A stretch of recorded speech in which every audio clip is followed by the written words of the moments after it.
Yes, sir. Go live. In 3, 2, 1. I'm sorry, we already hit it. Oh, that would be unfortunate if that we were talking about something else and it's like, oh my god, we're all good. Hi guys, we're back. It's time for Prodigy, or TOS. I don't know.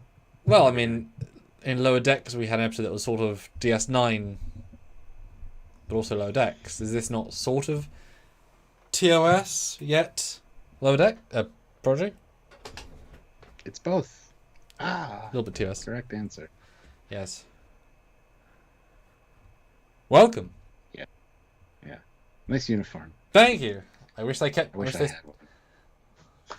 Liar. You have them. You have a uniform. You chose not to wear it. I just didn't want to wear it today. Yeah, And I really wish they might have still worn made. it a little bit yesterday. I'm just saying. There's videos coming out. But who knows? Who knows? But I wish they kept making these because these are really nice. And I've yet to find a Chinese brand that matches this. Which makes me sad because this was a really good one. Oh, well, I'm glad I got one. My Yes. sleeves seem a little short though. Um. Maybe I can Yeah. I mean, fix. not perfect. Yeah, exactly. Because that's the cut. If you look at the old stills from TOS, it's pretty short, but Yeah. those kept shrinking the more they washed them. So you could see them getting smaller on Kirk. Um, but yeah, it's kind of like a military cut. It's just really annoying. It feels like they should be longer or pushed up. It's like one or the other. I can't really stand them. So Well, okay then. anyways, Good to know. we got some super chats. So let's just read those real Yes. quick before you share. Excellent. Grant McGregor, $5. People at the Ren Fair will be extra confused with this non-canonical addition to the Star Trek wardrobe. Or the new canonical. Sorry, I said non. That's new canonical. Not a band account, $2. Episode needed a Michael Burnham reference. Hashtag disco. It Can you totally ban? didn't. Can you ban this person? No, not a band account's good. Oh, so you can't ban He's not not a banned account. exactly, yeah. His other accounts are banned, apparently. Well, it's amazing that if you put not a banned account in your account name, you can't be banned. Who knew? He did. Loophole. People. Yeah. All right, so yeah, we're talking about episode 13 today, which is called All the World's a Stage, written by Aaron Waltke, and there's a lot of cool stuff to talk about. So yay, we're excited. And for the Trekyards audience, you'd like to think real happy. I would hope so. I'd hope so too. And you should all be happy.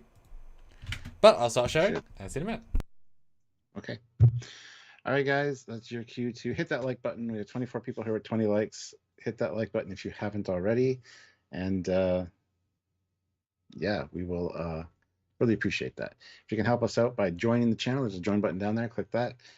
Check out your options for helping us on a monthly basis, or you can bring her over, or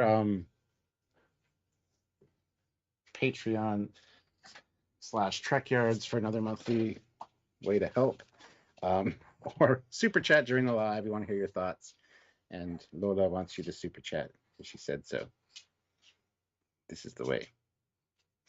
Bye, hon. Anyway, so yeah, yeah, check the links down below. There's links to our Teespring and our TeePublic. Lots of really cool Trekyard shirts we want you guys to check out and maybe buy some. We'd appreciate it. Plus, you get a really cool looking shirt. Just saying, gotta do a shirt with a pug on it, I think, at some point. Oh, oh. Uh-oh, there she goes. All right, guys. So yeah, anyway, you can support us, help us out. Super chats are super important, so let's do those. And make sure you hit that like button. It's a very simple, easy, free way to help us. And yeah. Anyway.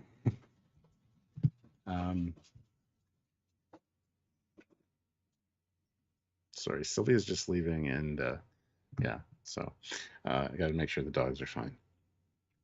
So anyway, fun episode to talk about this week, and I'm really excited to do so. There's a lot of really cool stuff, and hopefully this will be a really good discussion.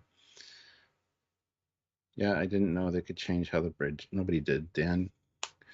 The holographic reconfiguring of the display panels is amazing. I love it.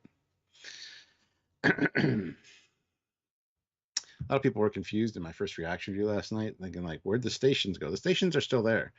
If you pay attention to where the rear stations are, the hologram appears like in front and over them almost. And then the two front consoles, the actual TOS helm console, like materializes between the two because there's shots of them from the side where you can actually still see the original ProStar consoles. So yeah, it was pretty awesome.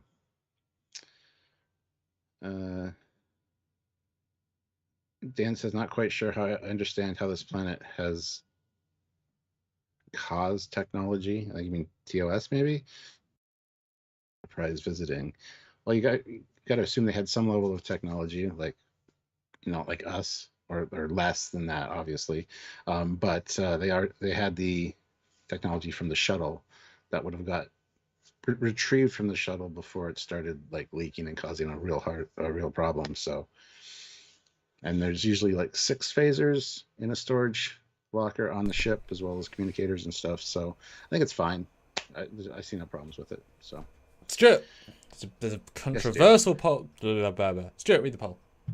I had word problems there. I called him deer and it flustered. Were you happy they used TOS canon, or do you think they should have used Disco Strange New Worlds visuals? And the two options TOS are all the way, it's canon. And Strange New Worlds is how it should have looked. That's a good poll. I'll be interested to see who we have to kick off our channel now. Just saying. Somebody's going to vote for it. I know they are. Just be honest, guys. I wish we had the names of people that. I wish we could go through the names of everybody that voted for each thing. That'd be hilarious. Oh my goodness, that would be a. I mean, with great power comes great bullshit. In that case. Yeah, I'll just be 1 second. Okay, yes. But yes, as you can see, I'm TOSing it up. It's the first time I've seen TOS canon in a rather long time. I mean, that phaser we saw in behind the scenes, it didn't quite make it onto screen in Picard, but apart from that, and we really love to see some TOS support today and the rest of the week. We have videos coming out all week about that topic, and comparisons, of course, the phaser, the communicator, the bridge, etc. A lot of good stuff coming this week. And a big thank you to the entire team. Yes. Exactly. So Stuart, what do you think of Season 1, Episode 13, and... Note the dramatic William Shatner pause. What do you think on second and third and fourth and fifth rewatch, as you might have done just to watch the TOS scenes again and again? I've seen it about 4 times now, so it's just thoroughly enjoyable. It goes by pretty quick. Like, the pacing, I think, is amazing, and I love how they get the Janeway crap out of the way. Like, just here you go. Here's the Janeway stuff. First minute and a half or whatever. Done. We're not going to go back to that because we got other things to focus on. I'm just kidding. The Janeway stuff's really good too, but I love how it's like not punctuated throughout the episode. I like that they just put it at the beginning for this one. But yeah, I mean, it was really fun.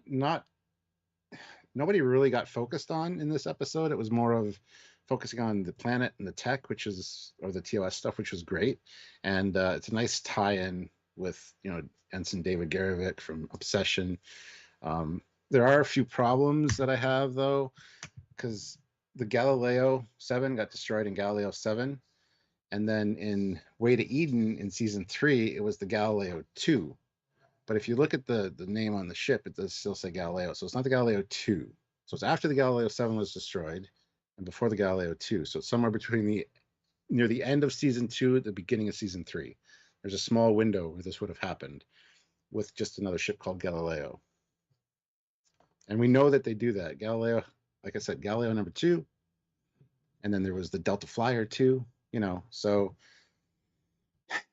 that's one thing that kind of bothers me, just a tad. But it's I can let it go. Other than that, I thought it was great. I do want to talk to Aaron about it, though, and get a few answers here and there. Like even, Ensign Garrovick's TOS uniform. Looked like a field variant or something.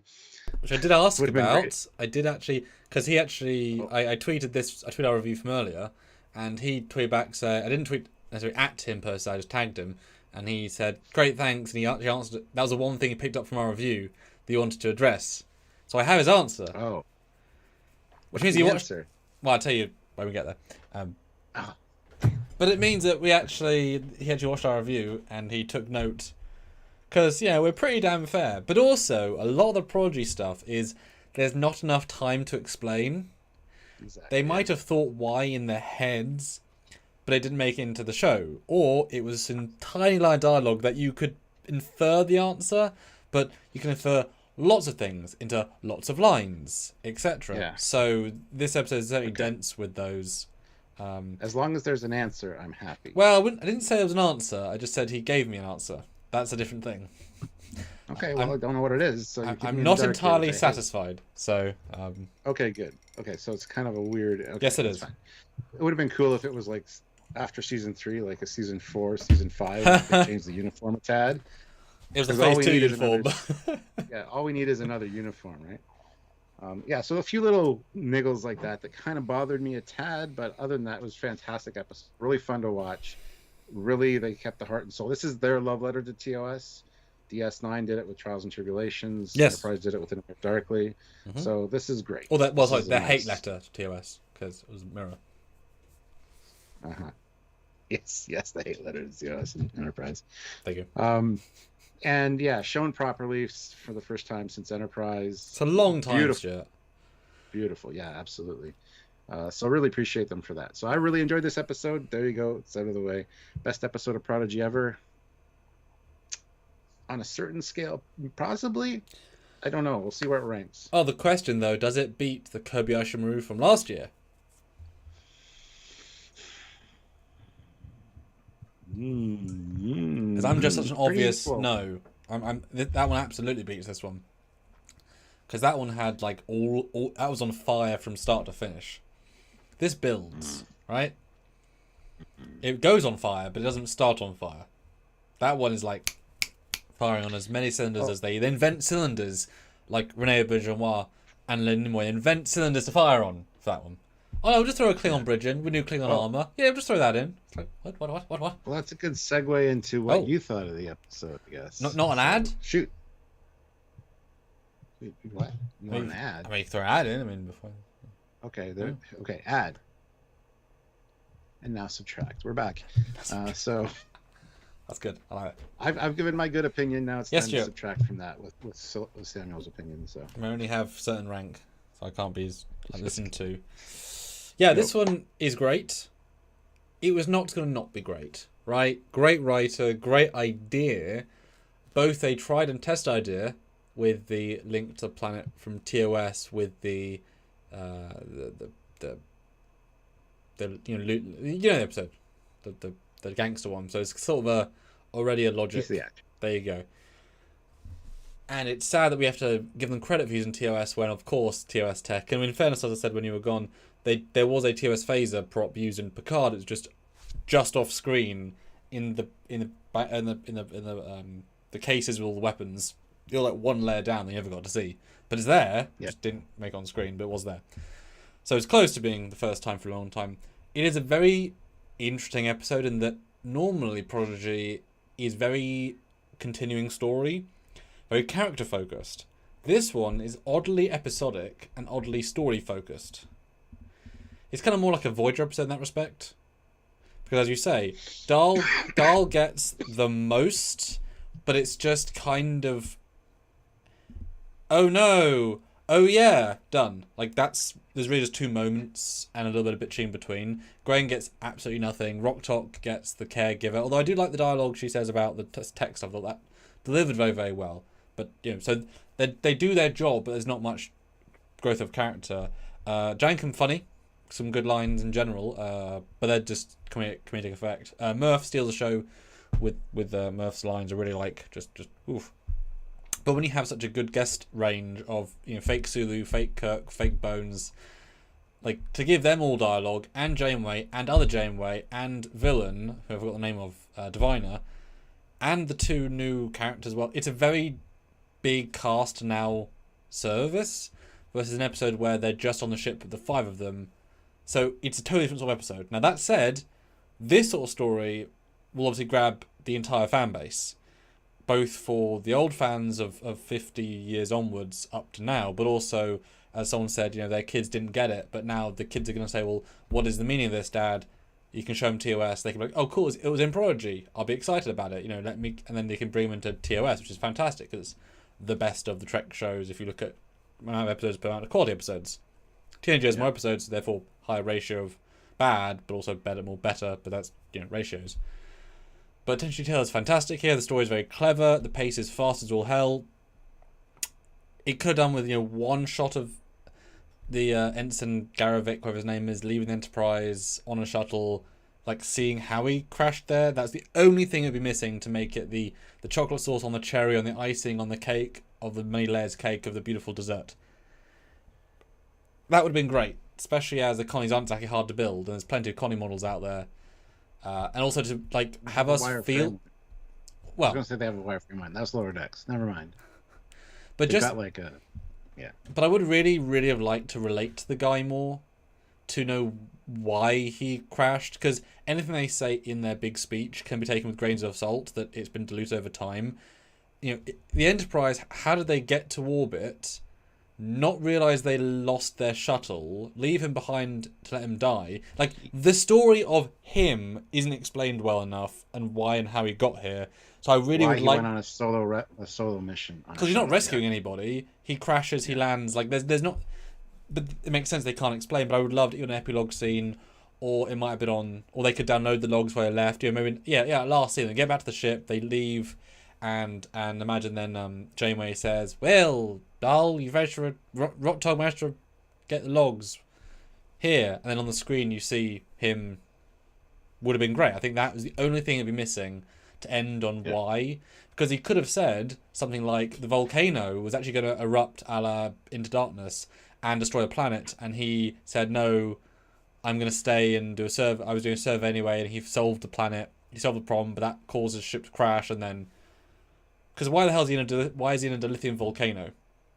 Shuttles don't just appear in volcanoes, So there's those sorts of questions that could have one scene, but that honestly would have meant removing the intro scene with Janeway, and we want more Dauntless. And that's the problem with having Dauntless stuff. It removes time from other plot points. What do you think about that, having a bonus scene of seeing the Enterprise? I'm sure they would have loved to have done that, but they didn't have the time. Yeah. Again, explaining why the solo mission, because you don't take a shuttle solo generally. I mean, usually like 2 or 3 people with you at least. Mm-hmm. So. Yeah, and it's fine if they had died, but it's fine if they died. Yeah. Throw in another ensign we know. But that's the only thing that would have made it, especially as they already built a portion of the bridge. They could easily have had a shot of Kirk and Ensign on the bridge, the bit they built, like relics, like just showing the bit. What? Yeah. Dan Ben says, I thought the Prodigy was quite far away from the Federation for Enterprise to go this far away. Well, we speculate that it's skirting the Delta Quadrant kind of border with the Federation right now. And we know that in TOS, their goal was exploration. 5-year missions to go just out as far as they can. That's why they're so far from, it was exploration. So, yeah, they did go pretty far out. So I don't have a problem with that, really. Plus, the Enterprise got flung around all the time. We're like a million light years from where we were, So it's fine. It's fine. But yeah. Probably just skirting the Delta Quadrant border somewhere. Yeah, I guess. And I personally quite like the idea that they're not going to be that far away from the sensor relay, because there's no inclination they proto-warped away, and warp isn't that fast relative to where they were. So I like the idea that they didn't proto-warp, because Janeway would have been able to track that. Also true. Yeah, also true. So I like the fact that they're on the border still. They're just skirting. The idea that is the edge of Federation space in this era, and 100 years ago, that was deep, deep space. That tells us that it took them 100 years to move move the border that far. I like that. That's actually quite artsy and sweet in its own way. Like, we got there. It's no longer the wasteland. But also, that said, it tells you as the audience that on the edge, even if they are even in Federation space, doesn't mean they've been met, because space is not just flat, it's broad. Yeah. So it goes on for, and it goes on for, so I actually like that. You know, just because we put a buoy there does not mean we know anybody that's around there for realsies. Yeah. Yeah, and it's also, because in TOS, the implication is that there's Federation established space, but they were out exploring beyond that. And so, yeah, I think it's fine. Although Avenue has a really good point. In where no man has gone before, they went to the edge of the galaxy. Yes, they did. So, well then, as far as they can possibly go on that side. Yeah, and in Star Trek V, they went to the center of the galaxy. In a day. So the Enterprise can really make some tracks, I'm telling you. Yep. All right. But we don't talk about Star Trek V. But guys, super chat your thoughts. We want to know about what you think. Ozzy throws in $2. Super Captain Foley, do James T. Kirk voice maneuver. Ooh. Why would I do that? That would be unacceptable. But it's only logical, Stuart. As is this Dauntless shot. As it comes into frame, and knowing the Dauntless quite well, I'm like, that's just the Dauntless with Nuna cells. Nice. Real close to the Dauntless. Yeah, Janeway's talking to Diviner and said, you mentioned Protostar. What can you tell me? And he's just rambling on. They took my ship. They stole my daughter. That doesn't sound like Chakotay. No shit. You think? I hated that line. I just... Whatever. Chakotay doesn't kidnap much. Have you seen this man? And I think he's still got issues with having seen Zero. He does say yes, he was taken prisoner. Doesn't include by me. But hey. And then he gets a flash of Janeway's comm badge and remembers Gwen's comm badge, or his daughter wearing the same comm badge, and he freaks out and drops his cup. So small little scene, but it's fine. It's if we'd seen this as a back-to-back, it would have been kind of shocking to go from evil guy in tank a la Palpatine to evil guy with robot army chasing kids to beaten him father figure on a rock to dude in infirmary talking to Janeway casually. What a transition this character's gone through, and it's definitely weird. It goes in. Oh, so go ahead. Well, it's definitely weird because he's not being untruthful. It's just he knows all of the things. He doesn't know the context. Although he's recovering very quickly from Zero. I mean, he's not insane. But Gwen also recovered, so I like the fact that they're clearly relatively immune and he's clearly healing all the time. It's just his brain's a bit scrambled, but all the stuff is still there. Won't be long until he realizes, oh wait, I did all that stuff I just talked about. Whoops. Yeah.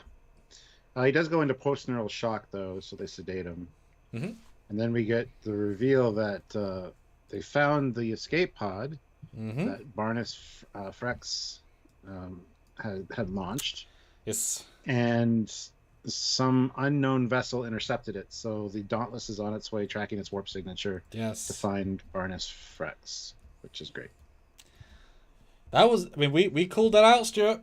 We said, plot hole. Plot hole. Oh no, it's episode 3.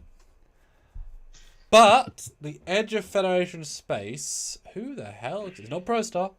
It's not going to be a Rev, because, as in Rev 12, whatever, because that wouldn't make sense either. So who is it going to be? Random Romulans? Is it going to be? Random I think it might be the Rev 12 actually, because if Janeway finds, well, that'd be a nice solution to the problem, because then Rev 12 could explain everything that happened. But. And then maybe the Diviner can take over the Rev 12 again. But we know that the Prostar did not proto-warp to the station, because otherwise they're... It did. Did they? It was in the last episode. That's how they knew to go to Relay Station 721, because that was the last Protostar jump. Okay. That was the last Protostar jump that they could track. I thought they detected the distress call of the station, and it was close. No, they did not. Okay. They did not. No mention of a distress call. It's just Anyway. come out of warp and oh my god, debris. What, you don't have sensors? They don't have sensors, no. That's not how that works. But I certainly hope it's a third-party species, or even the Ferengi. Although I guess no one can travel the distances these two ships can, so it's got to be someone local. But I certainly hope it's someone random, and then like he recognizes the diviner species as Gwen's species might work well, or he has scanned the Prostar. I hope it's not another Rev, otherwise there's stuff they can do with the storyline, which they they're teasing. But yes, unconscious. SVS Guru 2000 throws in €10. There you A question about the Borg. go. Are completely defenseless against projectile weapons, as STO chose to depict it, Ooh. or would they have adapted eventually if Picard kept killing drones with the Tommy gun? I think they would have adapted to projectiles, but there's different velocities, there's different kind of rounds, so who knows? It's the same as any weapon. It's a kinetic force. All you have to do is have a kinetic shield versus energy shield. Yeah. It should be that easy. Yeah. The Dark Lord Revan, Oh. $5. Off topic, but does the barrier around the Milky Way in Star Trek go around the spirals of the galaxy, tracing it, or does it make a ring around? It's supposed to make it's supposed to encompass the entire galaxy, not follow the spiral arms. Every depiction we've seen of the galaxy in any kind of Trek thing usually has that sphere around it, so that would be my guess, but I don't know. And Revan, I was happy to render you the real you just last week. Tease. You and your mask. Fun stuff. And yeah, Alyssa Jericho, that is how JJ versus sensors work. You're absolutely right. Let's drop out of warp into the middle of this battle with a whole bunch of debris that we can hit. Because we can't tell that there's debris before we drop out of warp. Isn't that like hyperspace? At that point? JJ likes Star Wars. Oh, I noticed. Star Trek is Star Wars to him, but better. Star Wars been better. Then he butchered both franchises. Yeah, Good man. He really fucked the pooch on that, didn't he? He had 2 Star Wars movies. George had JJ 6. JJ had 2. Ryan had 1. And all of the men of that list butchered Star Wars except George Lucas sometimes. And Kurt whatever Lawrence what's the guy's name? Kasdan. There you go. He's the only good Star Wars director. No, George did 1 good Star Wars and the other guy did 1 as well. Ryan Johnson. No. The one you just said.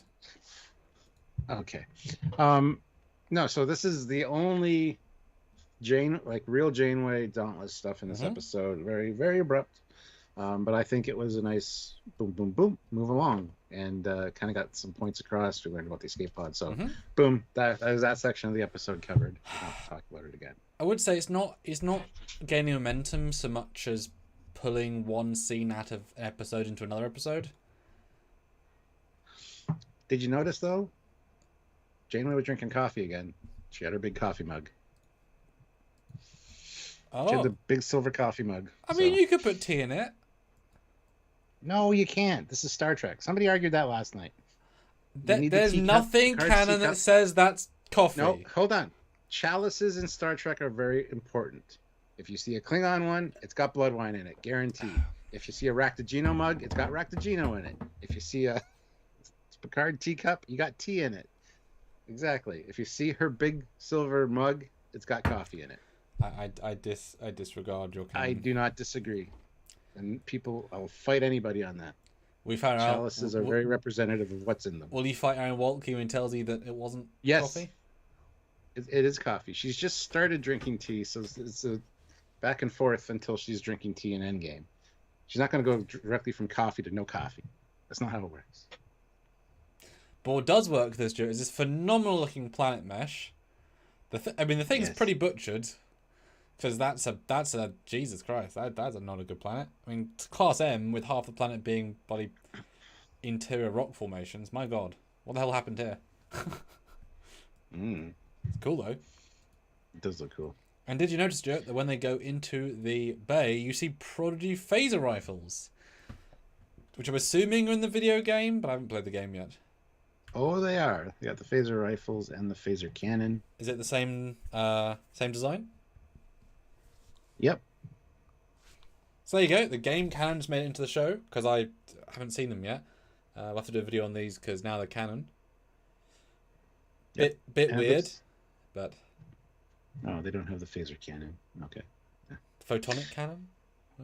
No, it's a phaser cannon. I thought that too. I was playing in the game, and I'm like, is this called a photonic cannon? I had to wait till the level was over so I could check and Well, update. it is if Janeway uses it, but Yeah. But there you go. That's phase rifles introduced. Stephen W. Fathry, $5. Thank you. That is 100% coffee in there. I would be shocked if Aaron says otherwise. I would be too. Thank you, Textrack, for agreeing with me. Yeah, we got this voiceover that they can't use their ship to contact Starfleet. Even a hail will, be detrimental. Which I'm glad they've now said. Yeah, and they also point out the frustration of Jankum because it's a problem he can't solve. He's tried everything. They've tried beaming it out. They've tried all this stuff.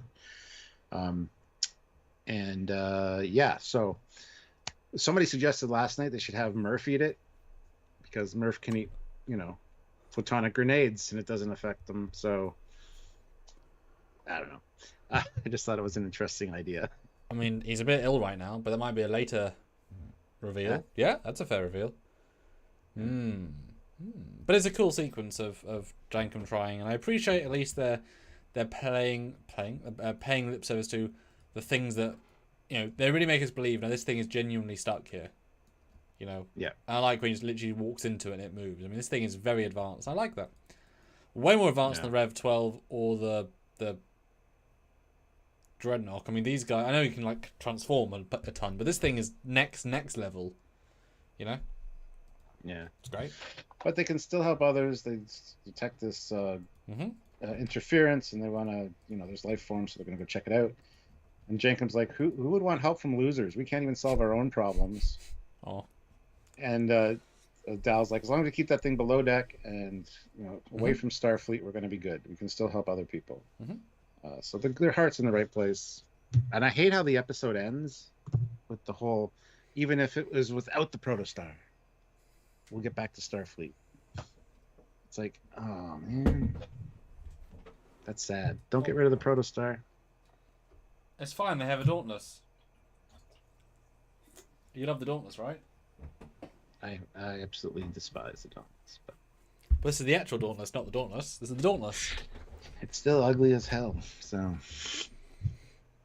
Oh, poor Dauntless. Yeah. Then we get Murph being sick and Brock worrying about it. So Jankum's like, I got him sick too. Tickle in my throat. Cough, cough, cough. No, you're coming with us. And they him down. So there you go. That's kind of what happens here. And of course, thank you. And of course, yeah, we do get the caveat of why things aren't working. Because as with all these things, well, transporters sort of work, but we can't scan them and we can't detect things because otherwise we'd know everything straight away.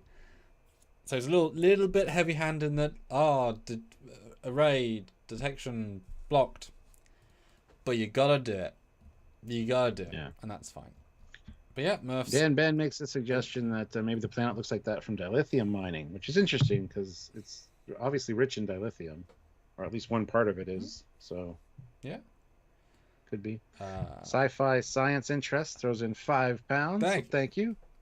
What Janeway was drinking was Hong Kong Yin Yang coffee with tea, which is a bit of both. Ooh. Hey, I'd buy that. I'd buy that for $1. Yeah. Well, but Chris Parnell. But would you replicate that for $1? Yes. Chris Parnell, remember for 18 months at the Red Admiral. Oh. The USS Protostar is the best design of all the hero ships in New Trek. Yes, I would agree. I love the Protostar look though. So I just wish it was textured like a real ship and had phaser strips and I'd love to see the Protostar NCC with actually like finish plating and all the things you expect. I get the advanced phases, I get all the stuff, but I just wish they'd, there's a normal version versus a experimental prototype. But it's okay. Mm-hmm. But yeah, Murphsil. Moving on. Now, the beaming takes longer because of the interference, which is fine. But did you notice where they beam down is the exact same spot where on the holodeck they were solving the puzzle with the fox, the chicken, and the grain? It's the same landscape.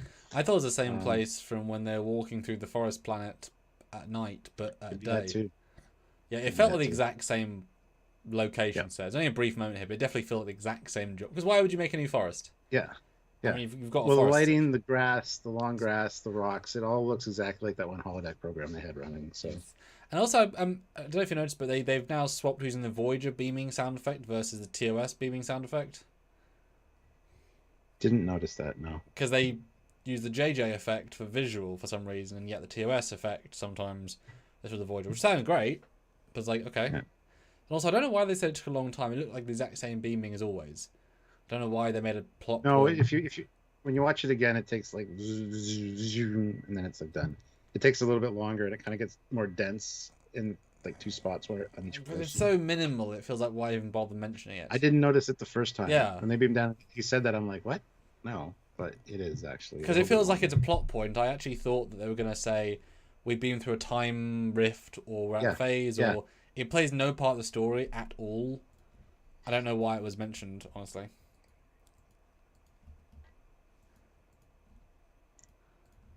The time rift thing would have been good. Yeah. Then they could have met Ensign. Not a band. How cool that have been. Ooh. Yes. Not a band account. $2. USS Protostar would be better with 4 nacelles. They don't look like the Prometheus.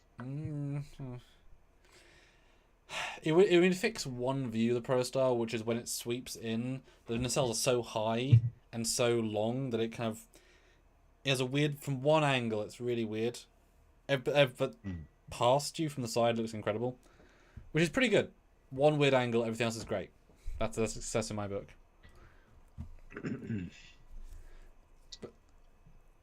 But they detect 2 biosignatures and then get, Jankum gets stunned. Yeah, luck would have it, they bump into 2 people, Kirk and Sulu, not Kirk, but Kirk and Sulu-esque, with one of the 6 phasers in a field for no reason. James T. and Sulu. Yes. Sulu. And there's no reason they're there. None whatsoever. Nope. But did you notice, Stuart, that there is a bit of a glitch in this scene? A glitch, you say? Because when we did the last episode Aaron wrote, there was a one frame where the bird of prey had their wings up. Yeah. In this episode, they've misrendered the phaser beam. The lens flare for the phaser starts inside the phaser and not at the emitter. So, and you can see it. And it's a bit silly looking. Did you notice that, Stuart? I did not notice that. Let me show the audience, because we would imagine that this phaser fires from the tip of the beam emitter. No. This phaser does not. Let me find the shot. Here's the shot. So this is the frame, and they misaligned the lens flare. Really? Okay, I'm on a delay here, so let's see. It's very brief. It's a little bit embarrassing, but they also made another big, huge rendering goof in the last one as well. So a bit funny. Oh, that's awful. Yeah. Holy crap. Yep. Okay, I think subconsciously I did notice that because I noticed it was pretty and it was like a bright flash, and then Jankum was like, it was weird. Yeah, you're absolutely right. Ah. How embarrassing. Oh, good God. George Mangrum, member for 21 months at the Red Captain. They are in a field looking for a cadet. Hoorah. Yeah, hoorah. I suppose. No, I assumed that the Protostar just beamed them down to where there was like 2 life forms so they could make contact. But if, yeah. thing is, if they're not warp capable, then you're breaking first contact anyway, so you would want to observe without finding people.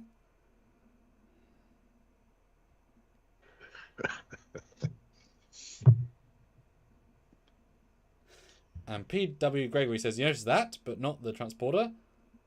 Well, I mean, it just takes 1 second longer. Who cares? I don't time a transporter. Like, I don't time it takes 37 frames to transport. Well, it wasn't that it just took longer. There was a visual. It was a different transport. Yeah, but it's going through a planet's thing. Who cares? Like, that's fine. Yeah, there is interference. So I whatever. It's fine. Yeah, it just wasn't a plot point.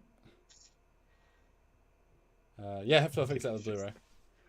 They won't, but everybody's they saying that they don't. They don't do that. They should, but they never do. But yeah, Jankum stunned. Phaser still works, and they lovely and charming. And yeah, the blue hair and the makeup is, I guess, just how they're born, because everyone looks the same, pretty much. Yeah. Look, it's Starflight. Starflight landing party. I'm Captain James T, and this is Sulu. Oh my. Yeah, it sounded a lot like George Takei. So. Yeah, they're both good impersonations. I mean, they're obviously impersonations of impersonations, but they're also impersonations of an impersonation that Ensign did for them. So he had to mock his crew for them to learn how to mock him. Probably. Or they played logs and they... I mean, there's a whole... I'm not really sure why these two people... I think there's a line in the middle where they say we've kept up with the logs. But the episode kind of needed a moment where we actually hear logs of the Enterprise to hear them how they mimic the people. Yeah. Well, unless they're not born this way. Garrick gave them really bad versions of this is how our captain sounds. Which is fine, but it's just a weird idea because they're not born this way, speaking in these accents. They're actively learned as children how to be designated. You're the Kirk of this era. Speak like James T. Learn this cadence. It's a very strange concept. It's great. Jordan Mangram it's great. Says it was mentioned in the episode that they are looking for her. Okay, it makes sense that she just stumbles in later. Then that's fine. We'll have to wait and see that dialogue. We'll see. Well, I got all the dialogue in front of me. So, SPS Guru 2000 throws in €5. Funny how Garavik focused on making sure the aliens got all the accents correct. I just think they're naturally are mimic type people. So yeah. Yeah, and Sulu's misexpression of my when they beam on the Protostar bridge was nice. Yeah, no, it's lovely to hear, and I would totally have loved to hear an actual them playing Kirk and Sulu for realsies in a log. Then they could have tried to play, rather than the joke versions of the characters, play a real version of the real character. And Dal's like, why are we running into Starfleet when we're not meant to run into Starfleet? We shouldn't. Yeah. And Janeway's like, even though James T. Kirk and Akara Sulu are legendary, no Federation ship has been near this sector in 100 years. So except to put the satellite 10 light away. Apart from that. I like that she says Captain Sulu or Kirk and Sulu. Because, that's what they're known for. But the officers, they know that, I guess the distress call was sent 100 years ago, but they're finally, because they haven't sent a distress call. I guess it's just the automated one from the shuttle. Because they're not, it's like, okay, you finally made it. Not, you respond to our distress call. Yeah. The call of the Ensign. And later we see a thing flashing in the ship, in the Galileo, which would indicate that that's probably the distress beacon still flashing. Boy, this tech, man. TS tech, it lasts. Does. Very impressive. But they have a real communicator, Stuart. At this point, we're thinking, okay, they've got a phaser, they've got a uniform. Well, oh no! Oh, that's a damn good-looking communicator. Yep. And the live logs in proper. But they take them to their Enterprise ship, house ship, with real weird nacelles. New Enterprise. Yeah, the new Enterprise. I'm not sure. I mean, there's obviously non-functional nacelles, although wouldn't it be cool if there were solar panels? Which it kind of looks like they could be, with the top plating. It's such an unnecessary thing to build. Looks like one of the ships from Discovery. Yeah, it's kind of Hiawatha-y. But the nacelles are definitely... They're JJ-esque. They look like the JJ prize. Yeah, they're not TOS nacelles at all. And even those cutouts in the struts. It just sort of random shapes, I guess. Yeah. Yeah.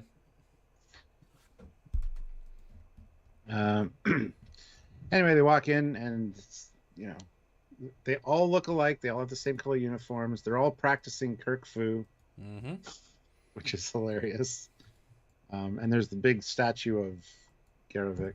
Which we don't really get a good look at, honestly. No. And also all wearing the red of the badge. They only have one badge reference, so they all wear the exact same. And then we get a surprise TOS view screen with footage on.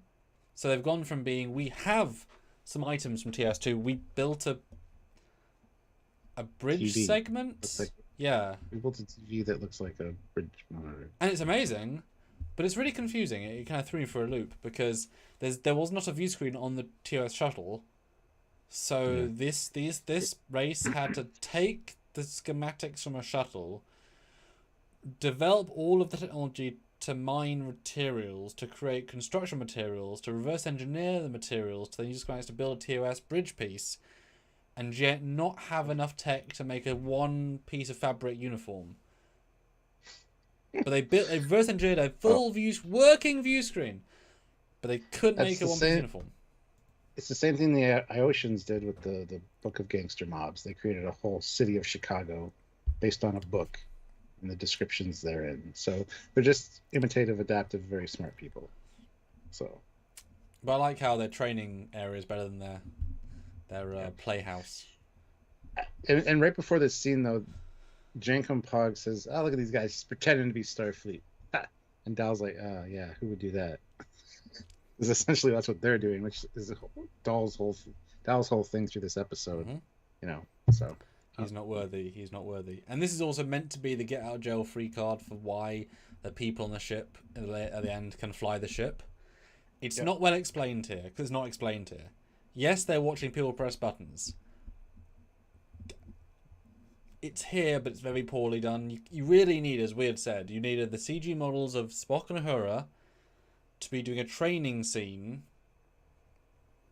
on the Enterprise bridge and show, this is Lieutenant Commander Spock doing training for da-da-da-da, and this is not well done as an explanation for how they can fly the ship. Yeah. But then we meet Dr. Boons. And they introduce them and say they've come to aid us. They are Starfleet. Well, this is where he says, they answered the call. You must hear the logs. So their version of the logs is the play. The oral telling of the story. Yes. Although I really wish they actually looked like the people, because I would not have been able to tell Bones from Sue from Kirk. They look almost identical. Yeah. SPS Guru 2000 throws in €5. Thank you so much. Perhaps Garovic had to patch up his uniform this way, so they took it that the uniforms were supposed to look like the patchwork. His uniform's on the wall, and it's not patched at all. And that would have been fine if the red dude uniform that we'll see in a second was not patchworked. But no, they just can't make a uniform in one piece of fabric because they have... It's like why the Delta's in the wrong place. It shouldn't be. Like, it's funny, but yes. But yes, we see a play, and this is a lot of the episode, actually. This takes up quite a long time, and I'm absolutely fine with that. Because somehow they have speakers, Stuart, and in their speakers they play sounds from the audio logs. Real TOS sounds. No ifs, no buts. No Discovery, no Treasure Worlds. Fuck those guys. Real TOS. Amazing. Amazing! Yeah. It's pretty cool play. Nice sets. They talk about the I mean, it's no Ticonderoga, but it's still a good set. Yeah. Heroes of legend that flew through the cosmos. So we're going to choose James T, the warrior, who I'm named after. After who I was named. And Sprock. Well known for his words so wise. Yes. Most illogical. You even get a Scotty, but no name, so we don't know what Scotty's name was. But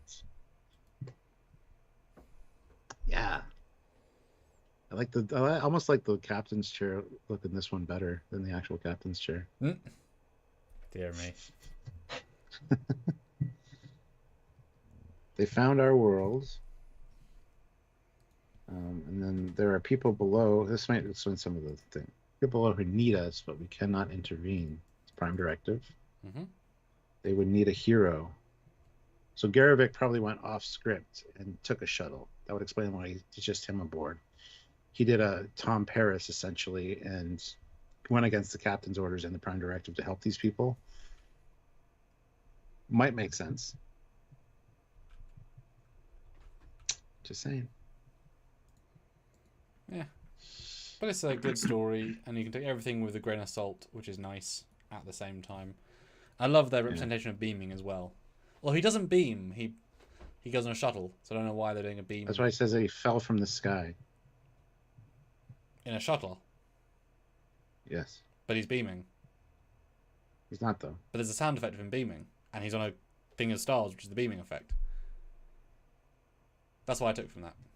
They deliberately said he fell from the stars, which is just... But they're not in a shuttle. But they don't know what the shuttle is. I'm aware, but I don't think that's beaming. But you hear a beaming sound effect when they say that. Do you, though? Yes, that's the sound effect of that scene. That's why he's on stars, because he's beaming. I love how they also say, bearer of crimson, bravest among us. So the red shirts are the bravest among all of them. Well, they do try the hardest. George Mangrum, $5. Hey. The first thing the doctor asks is did James T. find the cadets? Missed that, but cool. Yeah. Yeah, that was very glazed over. There's lots taken, and you don't know what's important versus not. Oh, I love their wooden sets. Like, the wood just fantastic. How would they look?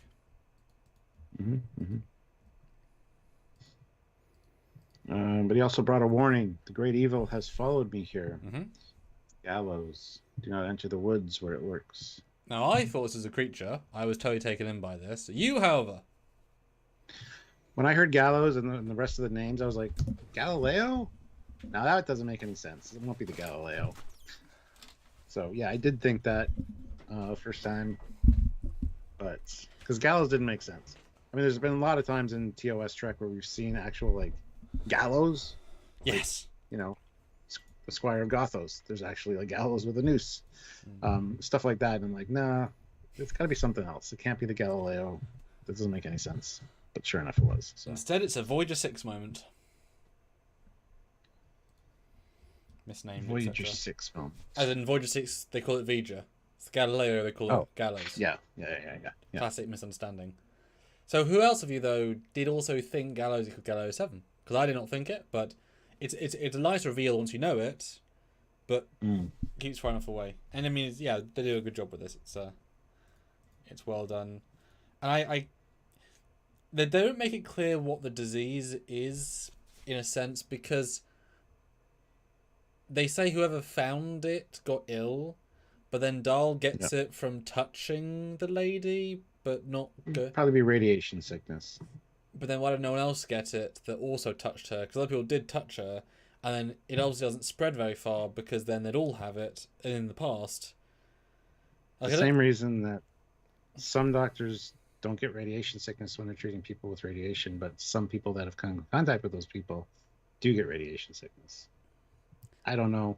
So Dahl's just immunally not resilient to it, which I'm fine with. Just it was a weird, like, oh, he's ill now for some reason. Okay. Yeah. Okay. Obviously, it also wasn't a plague, you know, because she didn't infect anyone else. It was if you go there, you die, not a plague. No, don't, like, that's not how it's presented. Yeah. But it's fine. Then they go on to say that Anson spent his final months here, so he only survived for a few months. Teaching us what he could, so that we might survive the curse when he was gone. And with his final breath, Anson promised that one day, Starflight will come. and rid them of the evil. Although, in fairness, we don't know when the shuttle was damaged enough to make the radiation drip into the volcano, because there had to be enough time to disassemble the entire shuttle, remove all of its components, etc. So I would assume that the shuttle got damaged, he wasn't going to be rescued, he stayed there for a few weeks. There's interesting what Aaron thought. Yeah, there's a little bit of a disconnect there as well.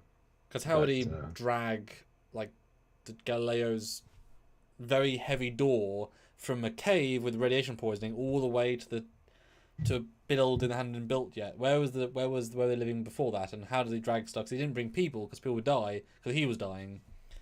You know what I mean? There's a few I like to think that he was there for a few months or weeks, whatever, gave up, started doing something, met the people, then the radiation happened, all of a sudden he was like, oh no, shit, we've got to go. By that point he was already radiated. A few people got injured as well, but for the most part it was, well, damn, all of a sudden,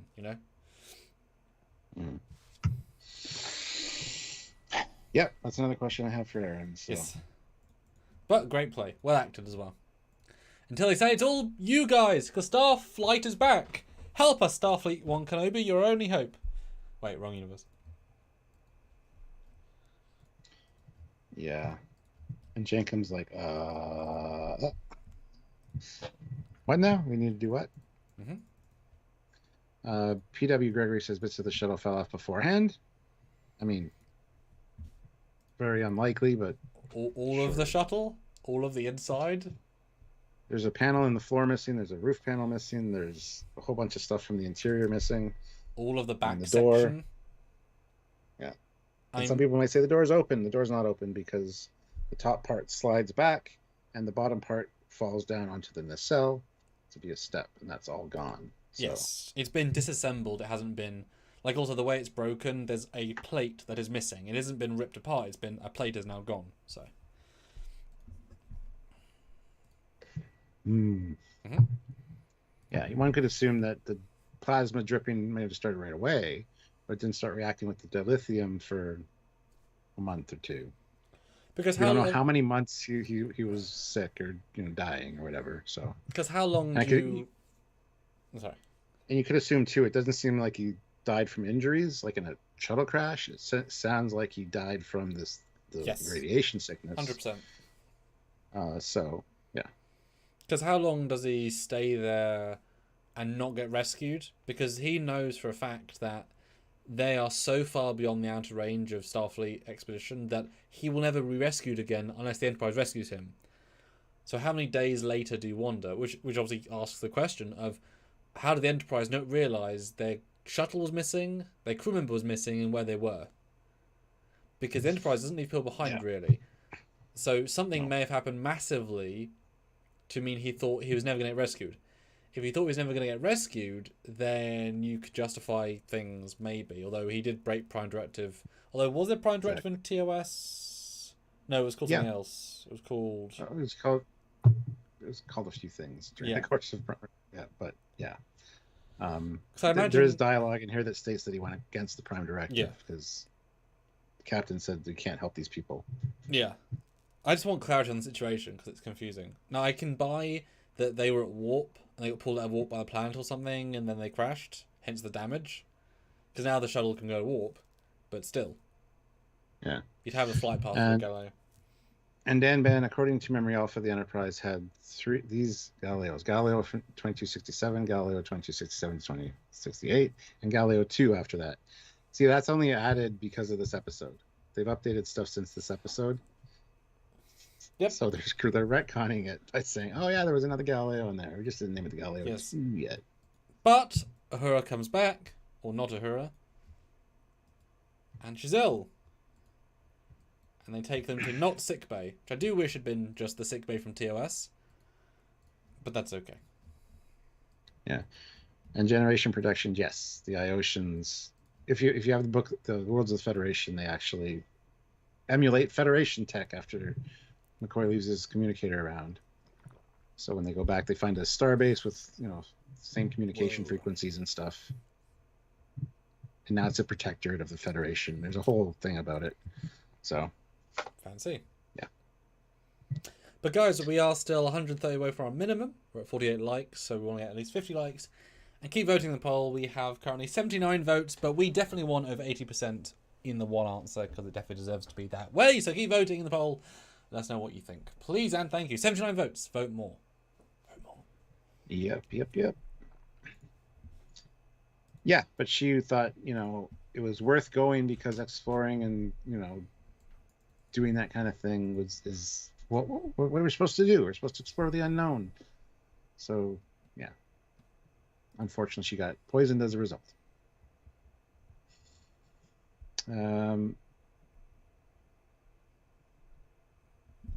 Yeah, P.W. Gregory. Maybe we can have some directive that we set above all others, like a prime rule or something, I guess.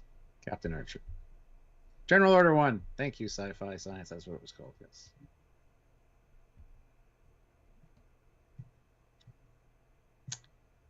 It's a weird-looking disease, too, because it honestly just looks like dirt or like oil smeared on on Dal's hand. I was like, that. I didn't put together right away that he got sick. I thought, why is his hand dirty? I thought Jankum was pointing at the girl, not his hand. It's kind of weirdly framed. And did you notice when Jankum freaks out and like goes against the crate, against the wall? He's got the lighting just across his eyes. It's very TOS lighting. But yeah. Because it's evil. Yeah. But yeah, guess we're gonna go. We can synthesize it very happily. So just gotta find why.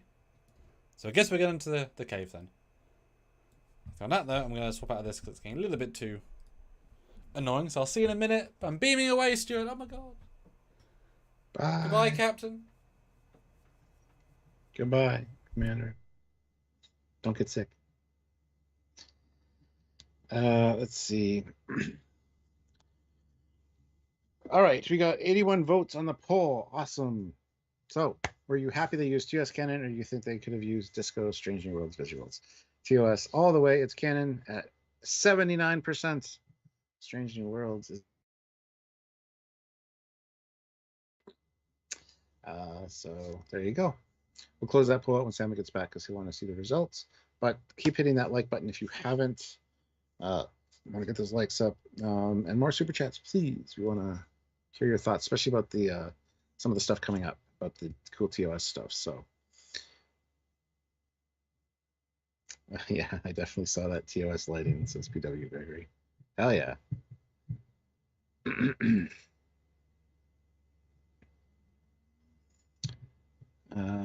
Okay. And yes, Generation Productions. I actually shared the pages from the Worlds of the Federation on Twitter and on Facebook, tagging Aaron for the Iosians, because this is very similar to, because in the book they've got similar the uniforms, the TOS uniforms that they have in the book are about 90% right. So yeah. So the poll's done. We got 82 votes. And TOS all the way, it's canon, wins with 78%. Strange New Worlds is how it should have looked, is at 22%. So I'm kind of surprised by those results, honestly. Not a banned account, $2. Captain Foley, who is your favorite TOS character? The Enterprise. Well, I'm not wrong. No, it's good. I'd say. Oh, if I had to pick a person, though? Yes. Kirk. Yeah. It's not that difficult. I'd say Kirk and Spock in different scenes, both for different reasons. Yeah, Spock's alright. I think Spock's a little bit overhyped, honestly.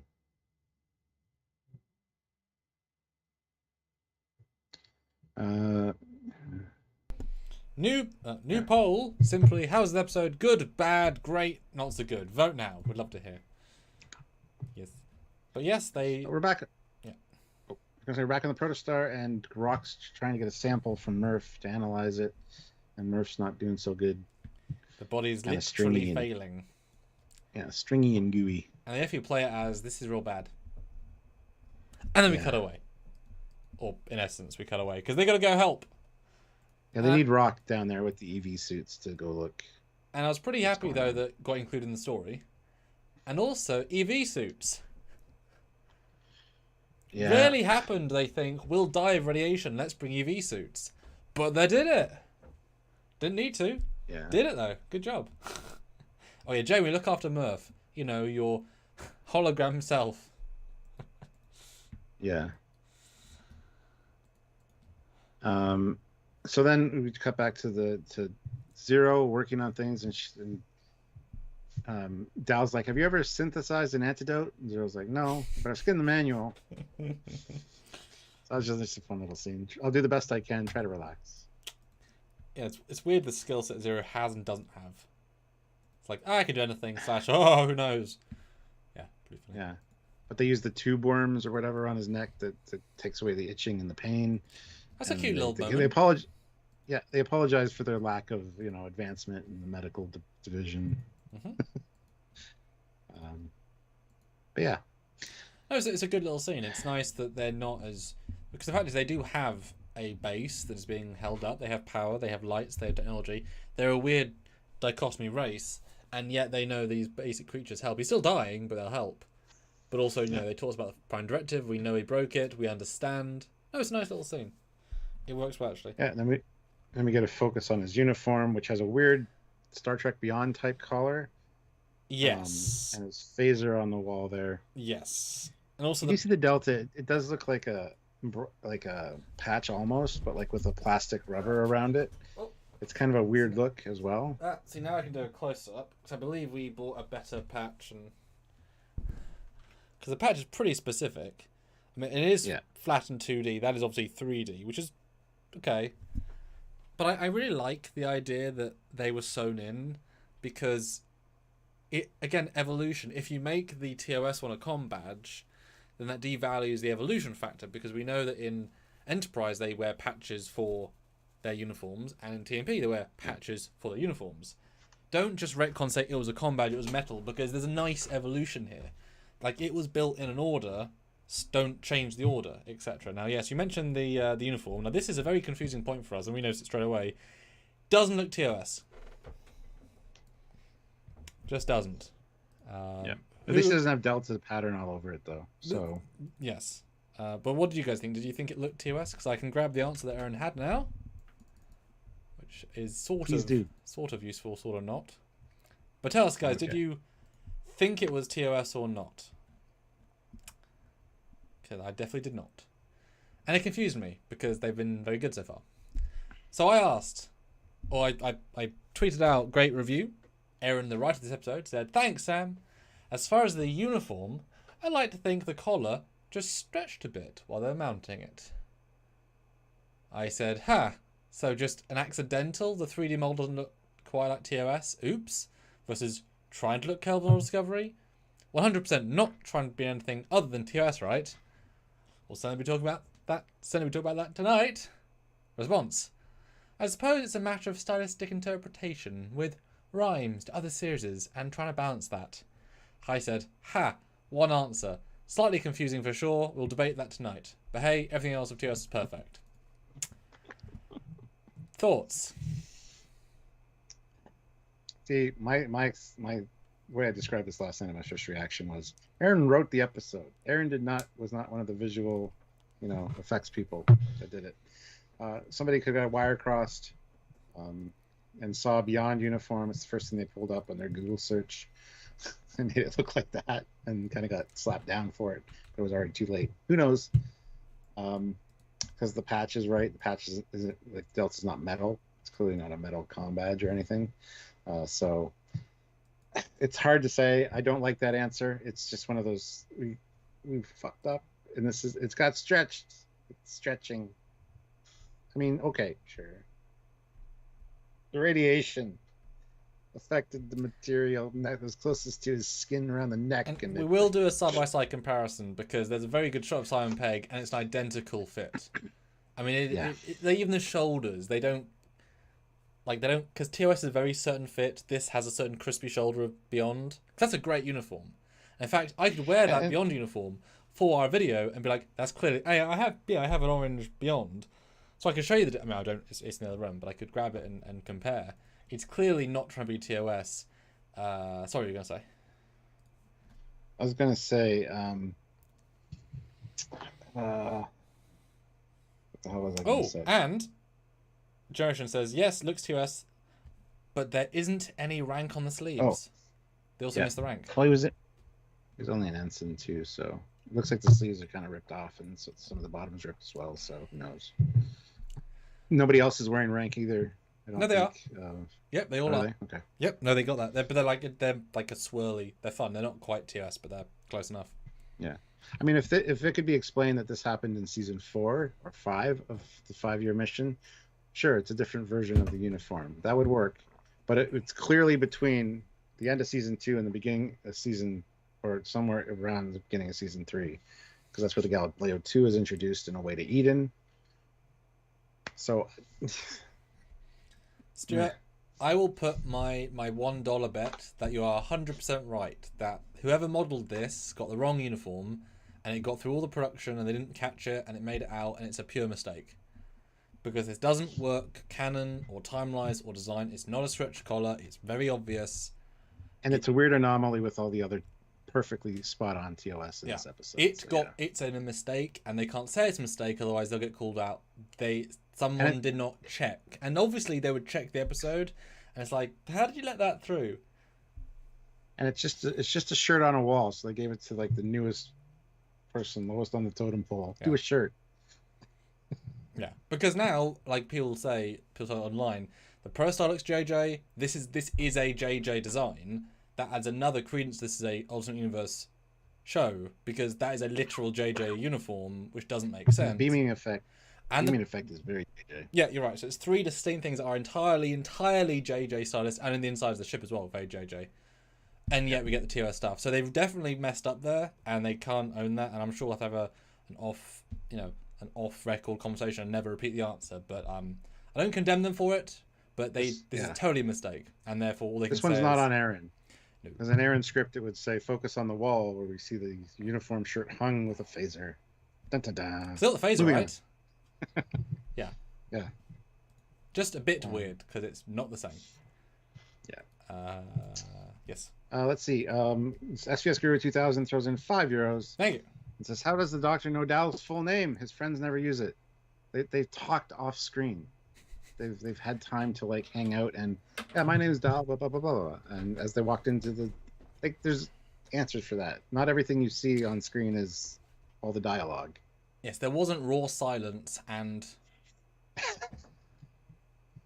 there won't be raw silence now because it's time for an ad. That was a great segue. Hell. But weird they're weird they're promoting Anovos JJ Kelvin timeline uniforms. I thought they went bust. Weird. I guess they heard us. Now, Stuart, I couldn't help but think in this one scene. Oh, don't! I know what you're gonna say. Oh, okay. Let's see if you're right. Oh, hold on. You say what you think I'm gonna say, and I'll say it. I'll go. Okay. You say. Okay. What am I gonna say? This looks so Discovery, and/or Strange New Worlds in its aesthetic, with the glowing crystals and the suits. It feels very Discovery-esque. Just wait till I come back. I know, I will. So now we can have a whole conversation without Samuel here because he's kind of being nitpicky a little bit. So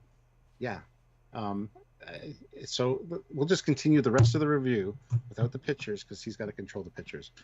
But no, what I'm saying is this scene looks very Discovery-esque in its style, its composition, its lighting, the whole uniform look. It's all very Discovery-esque, and we've seen this a few times in Discovery, even in season 4, and we've seen it in Strange New Worlds a little bit. So it's got that new Trek kind of feel to it. So there you go. That's what I think he's going to say. I'm waving at Samuel to come back now. God, you think I was going to talk a lot, didn't you? Go back and watch that bit. Sure. Now. Yeah. Okay, let's see if he's right. I was going to say, all I could think when they entered this cave was that, boy, I wish Discovery knew where this cave was, because dilithium everywhere. That's be so useful for them. Like, it's literally all here. There's a prized possession in season 3 or 4. It's all loads of stuff here. Well, one can imagine this whole volcano and planet got destroyed in the burn. It just annihilated the planet. Active warp core, Stuart. Active warp core. I know. Okay, is that what you thought I was going to all say? the dilithium in there. No. And it was also really But shot. Discovery was mentioned. Discovery was mentioned. What do you think I was going to say? The quick version. But this shot has the same composition, lighting, and effect and feel of a lot of the shots in Discovery with those spacesuits. Oh. And even in Strange New Worlds. Everything about this scene just screamed Discovery to me. But it's fine. It's fine. It's just the cool lighting, so it's fine. I guess. Yeah. That's my answer to that, I suppose. I mean, it's tricky when you have Discovery looking like spacesuits, except obviously ginormous rock top sized ones, because yeah. But I love the lithium crystal. That's such a cool planet idea, and the fog's great. Again, beautiful simulations, very impactful. And this, I really hope everyone can watch this for the first time for realsies. I'm glad it wasn't spoiled. I'm surprised how many YouTubers put this in their thumbnails, etc., which kind of like makes it fair game, because it's the same group that watches our things that watch theirs, etc. But this for me was they're actually doing it, because up to this point, a phaser and a communicator, great, but we've seen those before. This is real TOS. This is not updated, not changed. It looks exactly like the one that was thrown in the garbage heap for 30 years and restored, but with Bassards. And it is the real McCoy. Beautiful. And entirely changed the game for me, especially as Jankum knows what it is. Type F. He's entirely knowledgeable. He's been researching, which is a little compliment to the old school, because it's worth researching. And that might play a part in later, as you've deduced. It's beautiful. Beautiful. The Dark Lord Revan throws in $5. Did you see that the uniform changes in different shots? Sometimes it has the communicators with the phaser too. Really? The one on the wall? Didn't even know. Didn't notice that. Didn't even know it was in more than one shot, to be honest. I only saw it when they presented it. We'll probably see it again when we get to sick bay scenes. But yeah. So here we got leaking plasma, like the kind you get from a broken warp engine. Which is brand new, confirmed canon. Yeah. Because TOS, you can argue it both ways. It's just like with the patches. They're both in canon as being unique and also not unique. Both are true. Pick whichever one you want. There's no shade either way. P.W. Gregory says, Aaron, just like my Prodigy tweet. Hooray! What a coincidence. Yeah, Aaron's great. I'm surprised he's actually not in the live chat. He must be busy doing something, because he usually lurks. And but not a band account, $2. Thank you. But Disco Aesthetic is now canon and not TOS. No, it's not though. What? But as you can see, TOS canon is still canon. Here it is, unaltered. And if the shuttle is canon, then the ship will be canon as well, because you saw the bridge. The bridge is not Stranger World. It has the same L card. So no, TOS is 100% still canon. Proven by this episode. No. The one little thing that bothers me here is that the fact that there's one drop of plasma and makes this huge flume, which knocks the ship loose to the point where it's like, so if they'd been 1 day late, they would not have seen the ship, because it would have fallen in. Well, in fairness, it's Jankum going onto the ship that pushes over the edge. Yeah, but it gets loose before he gets even on it. But it doesn't mean it's going to fall. They fall because they're on it. But this first drop of plasma, it's like this flume, and you see it actually gets teetering. Sure. So it would have taken another drop or two for it to just be gone. It could have been teetering for months. If they were, you're arguing this point, this doesn't bother you, but everything else has. It's a small thing, but if they'd been 2 days later, it would have been gone. So, cool. Good timing. Movie timing, Stuart. Movie timing. But the shuttle looks fantastic. I would say flawless. Honestly. Absolutely flawless. Well, it's a little dirty, a little bit weathered. Looks like a Fine. little broken. Disgusting and yet flawless. Perfect. I mean, that one still of it in focus is such a good shot. And to see the actual Enterprise, the actual Galileo, it is number 7. You can see it clear as day on the edge. No mistaking. Yep.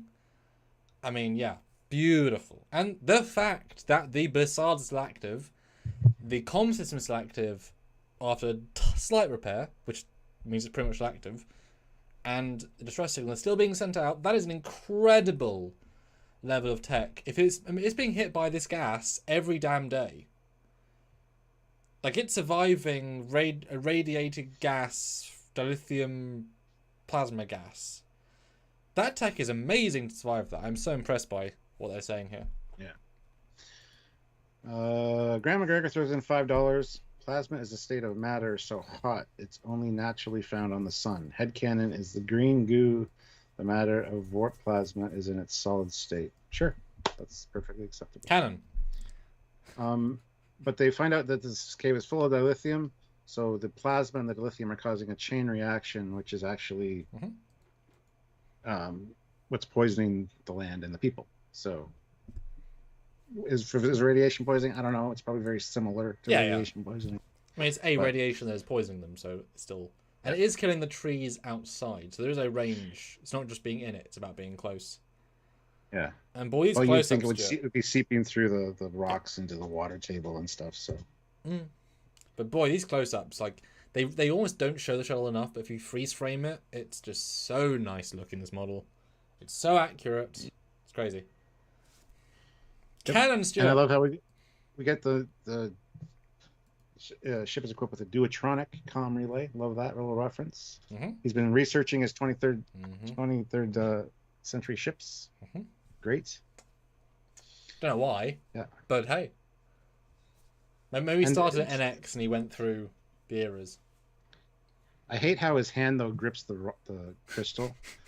I wish it would have like gone around the crystal and grabbed the actual cable. Yeah. Better, but small thing. That's okay. But it's nice that he is so... I actually like this a lot in the storyline. It was featured last week a little bit as well. He's so resentful that he can't fix one thing, being the thing on the ship, that he's literally risking his life extra. Which is funny, because he was actively not wanting to risk his life earlier, but he's like so much like, I'm an engineer, this is an engineering problem, I will risk my life, I will remove my hand, so I only have one hand, which I didn't know he could do necessarily, to do this. That's such a good little moment for him of dedication and of confidence, and really good little moment for him.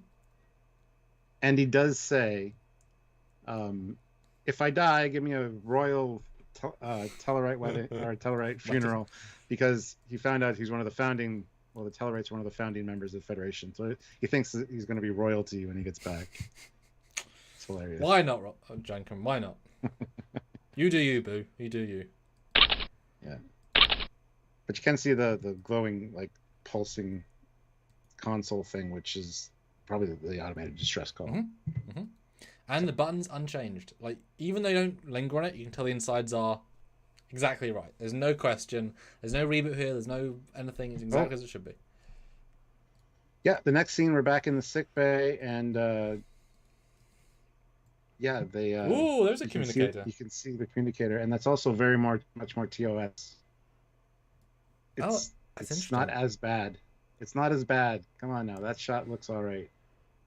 Plus, it's not ripped and torn. The sleeves aren't ripped and torn. It's actually totally different. Oh my god. It looks like it was cut and pasted in at the last minute to fix it. Because that communicator doesn't look like a 3D asset. Oh no, those are 2D. Someone drew that. I mean, the collar's still clearly wrong. But it's not that as wrong as it was before, though. No, I need to find a comparison. That's super interesting. But they get the reveal, yes, that the actual plasma is what's making him sick. So Zero can now make an antidote. Because Zero knows the problem. And it is, of course, Stuart, super easy. Barely even 1 second of inconvenience. And they are obviously very advanced tech. And they're running out of screen time. I wish it was more than 1 second worth of effort. But that's okay. Okay, so here is a comparison between the close-up and the long shot, and yeah, entirely different uniform. That is so beyond, and the other one is, yeah, I mean, that is entirely different. We'll obviously have to do a comparison of this and the other one. That's hilarious. Basically, two different artists worked on these two different shots. One got it right, one got it wrong. That's what this is. Yet they focused on the wrong one for the important scene. Yep. Ugh. Damn. Look Anyway. At that. Yeah, even the collar. No, even the collar's different. The collar's actually really different. Colors. It's still a little off, but it's way more accurate. It's almost as if he's on a mannequin. There's a black. Let's see, because there's meant to be. Well, we can talk about this during our episode about it. That's weird. Even the patch is different. The patch actually looks like a real TOS patch. The black is way blacker. Yeah. Huh. Anyway, the cure is found. Everybody's better. Oh yeah, we're fine. Sorry, uniform's more important than cure. So they got to beam them out, but Janeway can't do that because if she gets close enough to the planet to beam them, the autopilot and her are both going to go offline. So they need another solution. I gotta say, so much little bit of fan love for Dial using a TOS communicator and knowing to do his little dial. He holds it properly. He knows what to do. It's lovely. And he also uses both badges, and I just love the idea that they able to call the communicator but not the comm badge, because that's on their comm frequency, and use that to talk to. It's great. It's like what's the Dalmatians, calling across the forest almost. No, it's great. But yes, Stuart, we're out of crew, and no one knows how to work the ship, so we might be screwed. Cue beautiful panning of the Protostar, and then totally inequipped people being aboard that have no knowledge of science fiction technology, have never flown a ship, never been in space, never worked a console a day in their life. But maybe they can help. And as he says, just believe, Janeway. Yep. Because family, Stuart. It's all about family. This is the other joke. I love the confused look when they look at the panels, and then Dow's like, these guys are a little bit retro. You got anything a little more old school? And I was like, at this moment, I was like, yes! The first time watching it, I'm like, what are they going to do? Yeah, and, briefly, before you get that. So I like the close-up on the panels, how busy and like full-on they look, better TOS. Because something about this shot of the display looks so over the top compared to the TOS ones. I know it's on purpose why I picked them. It's like, oh, wow, that's very full-on. And yeah, they're trying so hard to be like, great, space, we're in space. Okay, who cares? Moving on. I don't know what to do. And then, yes, Janeway makes a choice, calls a move, and I think we both assumed that the consoles were going to shift from the holographic blue to a TOS-looking holographic display. Just the displays. Yeah. That's the logical choice. That would have been fine, but only okay. What happens in says Well, Janeway gives the command computer load Constitution class holo console, mid-23rd century. Translate command inputs to the Protostar's helm. And then we get the beautiful fade in or beam in holographic technology and whatever of the backdrop and the captain's chair. Like they went overboard a little bit. And then the helm console. So now everyone at home with us now. Stuart, help me out here. Clap, everyone clap. All 68 of you. Hold on 1 second. I gotta do something. Everyone clap at home.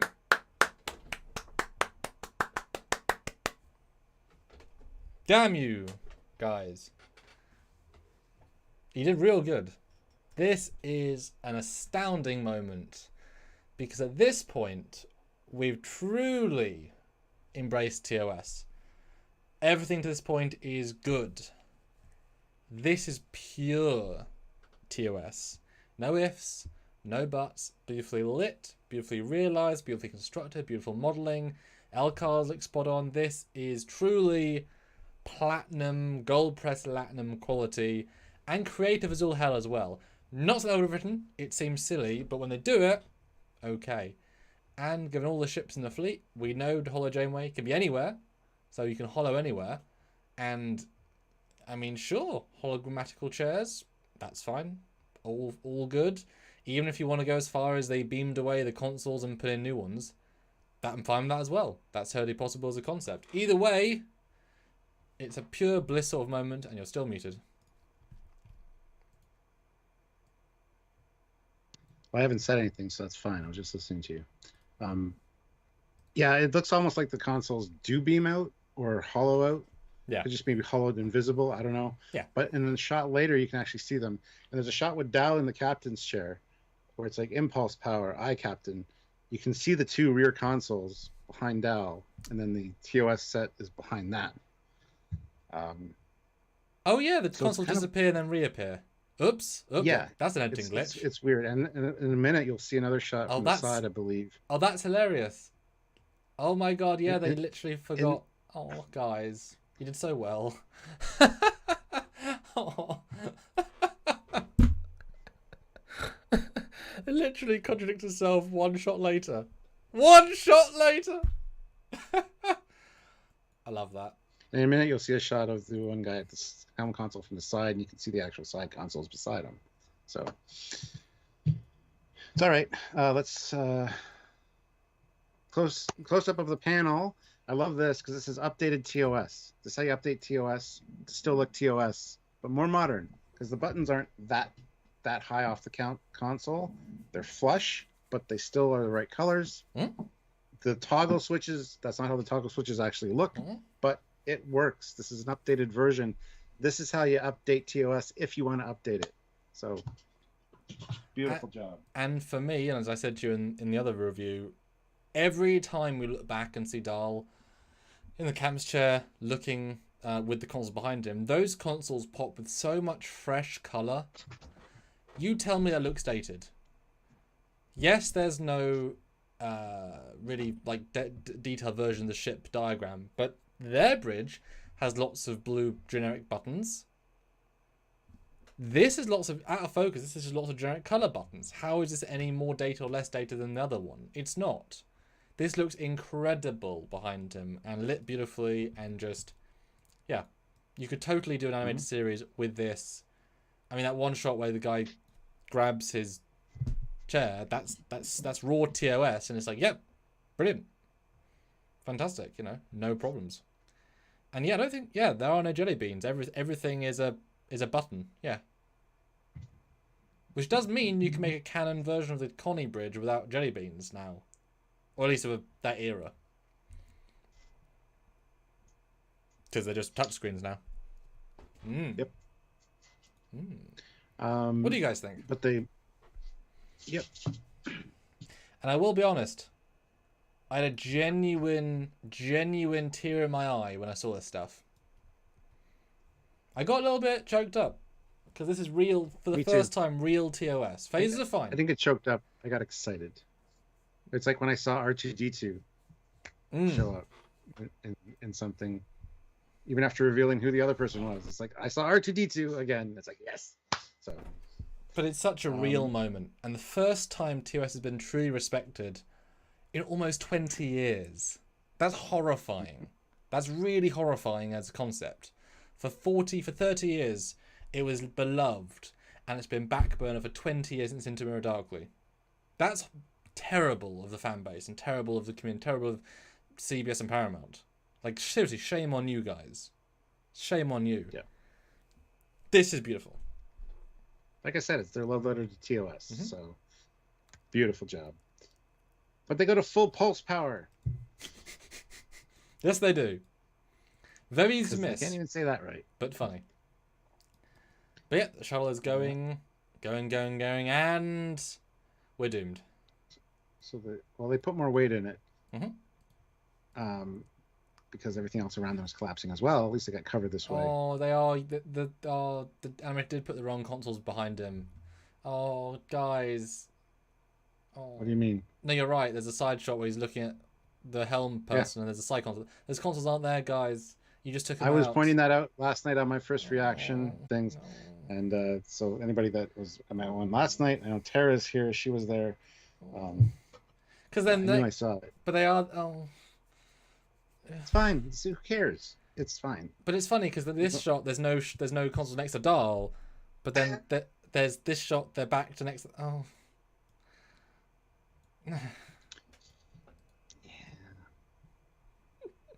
Oh, hold on. We got Garavic's log that activates as things are going on. I want to read this. Okay. All right. This is Ensign Garavik of the USS Enterprise. This will be my final call to Starfleet. Audio cuts out and then comes back in. Hoping you'll come, though I've long given up that anyone will hear it. Hope is a funny thing, isn't it? I tried to do my duty, salvage what I could from the wreck. There you go, salvaging stuff from the wreck. Went to save the locals from the danger. And before I fell to my injuries. So yeah, he had radiation sickness, salvaged stuff from the ship before he got so sick that he couldn't move. And it says, but then they welcomed me, healed me. Okay. Gave me hope when I had none. In the end, there's a lot of scenes here that I got pictures of that have no dialogue. So they were the ones who saved me.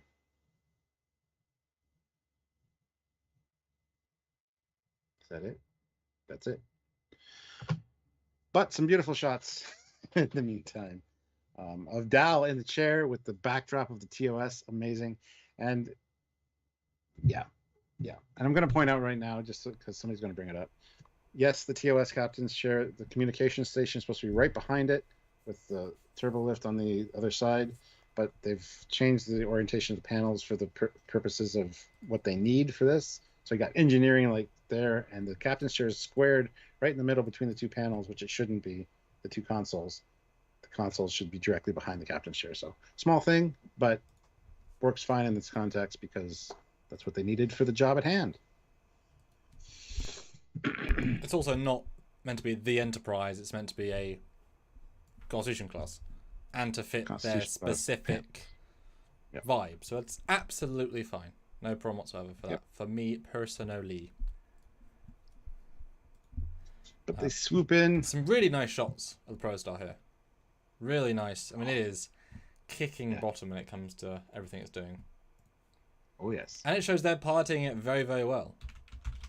Because Dal's not doing jack shit. He's in the captain's chair. Like, he's doing none of this. He's doing what captains do best. Jack shit. Sitting You would there know. barking orders. Oh. But what you can do, Stuart, is bark orders to our audience and what's our super chat goal? So.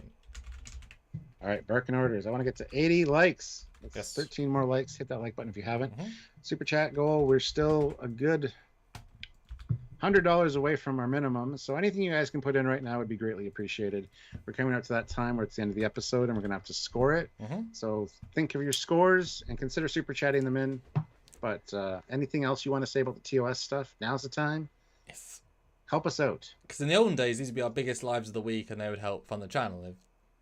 But Lower Decks and Prodigy don't get the same views. But Pumpkin Spice says, it's intended for a Nickelodeon audience, not a 40-year-old Trekkie audience. So the mistakes are not prioritized to be corrected. You say that, but don't you have pride? Don't you have pride in your work? I mean, I get the point there, but also you're saying that you can deliberately not try and fix mistakes. I mean, any show creator wants to make a good show and fix the mistakes because they're mistakes. They're not mistakes. So why would you not want to fix a mistake because it's a kid's show? You know what I mean? That's just not them being lazy, but it's, you know, and it would be easy because, the consoles keep moving. In all these shots where the stations are changes, when you have a scene file, you just don't have them active. That's it. There isn't some great mystery of, wow, you kept... Like, the mistake is different people rendered it, and there wasn't a different people in different shots, and there wasn't a memo saying don't have them where they were. People just forgot to, which is fine, just silly. But I do like how you can see a shot. Oh yeah, because in this shot, where you do see the TOS stuff inside the bridge module, there are no other consoles. There's only the TOS back and TOS front, so they are mistakes. They just should have turned those layers off for every single shot, rather than having them be yes and no, yes and no. These are genuine. And here again, this next shot, Vidal, again, they do not have the consoles. Are And they again, there or aren't they? Will they or won't they? yeah, It's a guessing game. it's like a Strax and the Pip. Some shots is wrong because these are just raw mistakes. I mean, they just didn't turn the layer off. I didn't even notice them though because I was so enthralled by seeing the TOS Yeah. stuff. So, but beautiful. I mean, the TOS stuff kind of, I mean, looks amazing on those sets. I kind of wish they'd keep the TOS bridge but it also sets a precedent. Yeah. And they could do TNG sets now. They could do Voyager sets. This is an interesting precedent to set. And even Chakotay might order, Voyager sets. Yeah. He's not going to. No, he's not. They're not going to do that. No, he's not. When Dal even gives her the signal, the live log and proper signal, you see her chair and no console beside it as well. So, Yep. And the chair is huge, by the way. Even from the front, the chairs are huge, but we don't know how large these people are. They could be short stature. They could be like 5 foot tall at the tallest guy. The kids are obviously not that tall because they're kids. Rock Talk's pretty big, but because just want to point that out too. Because there's no differentiation between ages or even barely genders in this species. This girl is clear like 3 foot, 4 foot. She's absolutely a child. But all the other shots, she doesn't come across as a child. Because that chair is scaled correct to the console. Like, that looks fine to me, except her in it. But I mean... It's like a little elf. She is tiny. Santa's helpers. Which is funny, because Dahl looks normal sized in his captain's chair, give or take. But he's smaller than the captain's chair. So they've obviously scaled things mostly appropriate. But gorgeous. Great flying, great shuttle. I love seeing the shot. And when they go down, you get to see it's so hollow. I love it. And at the very, very last minute, they get beamed away. And they get another beautiful close-up of everything. Oh, console's back. Dear me. Consoles are back when they beam in? Nope. No, they're not there when they beam in.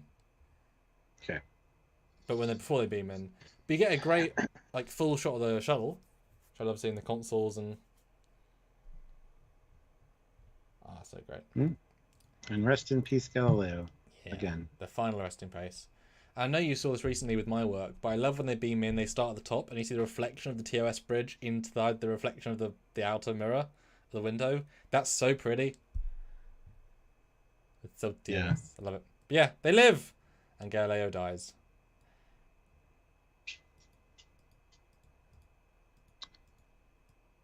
Oh, it's so sad. It is. Hold on, I gotta, like... My computer just did the thing again. I know. It froze for, like... But yes, the volcano erupts. They escape. And then this race finally get to see a Federation starship a la Protostar. It lands. We get a really nice double landing maneuver. Normally the door just goes down, but it like double goes down, which was really cool. And they can only afford to have like 12 extras because the crowd is very, very small that greet them. I was like, this is an entire culture of like 20 people. Way, you saved up. But she's just the one little outpost. It's fine. We have no Might idea. be more. We saw more people earlier. And it makes me laugh how like it looks like a bit pathetic. It's all the same model. Well, yeah. But yes, rescued. I love they hold the girl up because that totally is the one that piloted. You know, just like Uhura does. She pilots the ship. And I love the Dal's thing here. Sure, they got a few things wrong, but they got a few things right. And they get this right finally. Yeah. And then they go on to say, Janeway says the rules about second contact are a bit fuzzy. So it's up to them how they want to evolve. They close the cave up. And the Enterpriseians can do so much, even without a ship to call their own. Again, there's another shot of the shirt with the phaser and the communicator both. There's maybe Weekend too. So many goddamn breaks here. If we can't take the ship to Starfleet, will find another way without the protostar, which I hated because I don't want them to get rid of the protostar. And then they warp off. Oh, and then Murph is encased in a cocoon. Dun dun dun. Next time on this show. Yeah. Yes, indeed. And it's very much like Delenn from Babylon 5. Being all cocoonified out of nowhere. Yeah. And it's a little bit of a quick wrap up. I definitely wanted one more scene of, like I say, go to the past or something of the ilk. You know, to give a bit more. I didn't look after the credits. I don't know if there's an after credits scene, so. I don't think there would be, but yes, indeed. And there we go, the TOS episode, written by Aaron Waltke, friend of the channel. Now is the time, guys, to put in your review scores and to super chat your thoughts. Stuart will read out the super chat ones. I'll read out the non-super chat scores. We'd love to hear your thoughts, your reviews, and help us get to our super chat minimum, which is minimum for a reason, because we need to eat. It's important. So we're going to give our scores for this episode and for this entire season. Tends to be our enjoyment factor and how we think it compares to the entire season. You know how it is, guys. So Stuart, give us your closing thoughts and have you changed your opinion after breaking it down with us today? Hasn't changed my opinion at all. This has just been a fantastic, fun ride for me. I really enjoyed everything about it. Like I said, I got genuinely excited a few times, and that's great to have in New Trek. And yes, having the representation of actual TOS is very important because it is a period piece, as I've said many times. So I love that this is their love letter to TOS. Could it come back? It could, because they have Federation technology from 100 years ago. What better way to signal Janeway than to use an old 100-year-old communicator that's still on a Starfleet band, Starfleet signature, Starfleet frequency, but pique their interest enough that they'll answer the hail. They could come back here. I would really like that, actually, if they tie this in with how they actually get to communicate with Janeway finally. Or Janeway find these people and learn about what they did for them and stuff. Something like that would also be good. So lots of potential there. But just seeing all the TOS goodness, the reconfigurable holographic bridge panels, cool idea. Love that. More of that, please. Galileo on point, although the Galileo shouldn't exist at this point. Should be the Galileo 2, but then again, it won't be the Galileo 2 because that was in TOS. So the Galileo 1.5 should have been on the front. Just saying. So yeah, a few little things. The uniform. I didn't mention this in this review, but I'm kind of annoyed that their deltas on these replica ones are skewed so much because they have an actual visual reference right in front of them on the wall. Oh no, they have two, That's what it should look like. They have a beyond one. They have two, apparently. One. Yeah. So both canon. You can see them. It should be more accurate, and you shouldn't have the so lines the way they do. Whatever, small thing. I really enjoyed this one. It definitely feels like, as Aaron Waltke said, a spiritual successor to a piece of the action with the Iosians. I'm pretty sure Aaron used the Worlds of the Federation book as an inspiration for this. They did revisit that planet in Star Trek Year 5 in the comics. There's like a good return to that with the Federation stuff. So, I mean, this was definitely an inspiration for this, and it shows the love of the people working on the show, their love for Star Trek and TOS. So I wish there was a little bit more to this episode. It would have been great to be a two-parter where we could have included more explanations, seen some more visuals, even some logs. I'm surprised there was no tricorder. A tricorder would have been a perfect thing to have, even if there's just one. It was just his. They don't have spare tricorders on the shuttle. I'd buy that for sure. But that's where they have the little visual logs. It'd be cool if you saw like a little clip of Spock or something on the tricorder to understand more of how they got their knowledge of the how they spoke and things like that. So, but despite the little problems, it was an overwhelming sense of nostalgia and like I said, showing true love for the franchise. So pacing, I think, was beautiful. It felt very smooth and organic. Everything worked. The Janeway scenes at the beginning, very truncated and perfectly timed. Like it's just short. We got across what we needed to get across. They found the escape pod. They're going to go investigate who picked up Barnes Fax. You got your hit of Janeway espresso. Yes, and then you moved past exactly. It. Exactly. Yeah. So, yeah, visual things aside, like the consoles issues, it's not a big issue to me, honestly. But yeah, it's didn't just funny notice how, more than anything else. I didn't know how egregious it was. Because I remember seeing the console at the side of them, and I'm like, somebody asked the question last night, where would the consoles go? And I'm like, they're there. They're in the one shot. We'll point it out tomorrow. They're there and they're not. And they're there and they're not. And they're there and they're not. So I was right, but I was also wrong. Yeah, one artist did one set. Basically, you can tell who worked on what. Because one artist got it right, one artist got it wrong. Yeah. Oops! So anyway, it's fine. It's fine. Scoring is going to be interesting because this has got to be as good for me as Kobayashi Maru, but I have no idea what I gave Kobayashi. Would you like to know your score on Kobayashi? It's fair if you want to know, because it was a year ago, pretty much. It'd be very helpful in this instance. So we both gave Kobayashi a 9.5 out of 10. And it made both of our number one slot for both of us. So that was our overwhelming best episode of last half season. Yeah. Okay. It's good to know. This one I'm going to have to do the same score. That's what I had in mind before you said that. Okay. 9.5 out of 10. Near perfect. And definitely one of the most fun episodes of this show so far. Not saying one of the best Prodigy episodes necessarily, because again, there's better Prodigy style episodes. This was more of a just fun Star Trek. Let's just play in the world of Star Trekness. Exactly. So it's a little bit of a different scaling system for me. If this was just a culture of people that had nothing to do with TOS, it was just another spacefaring race that crashed there. It was a different shuttle.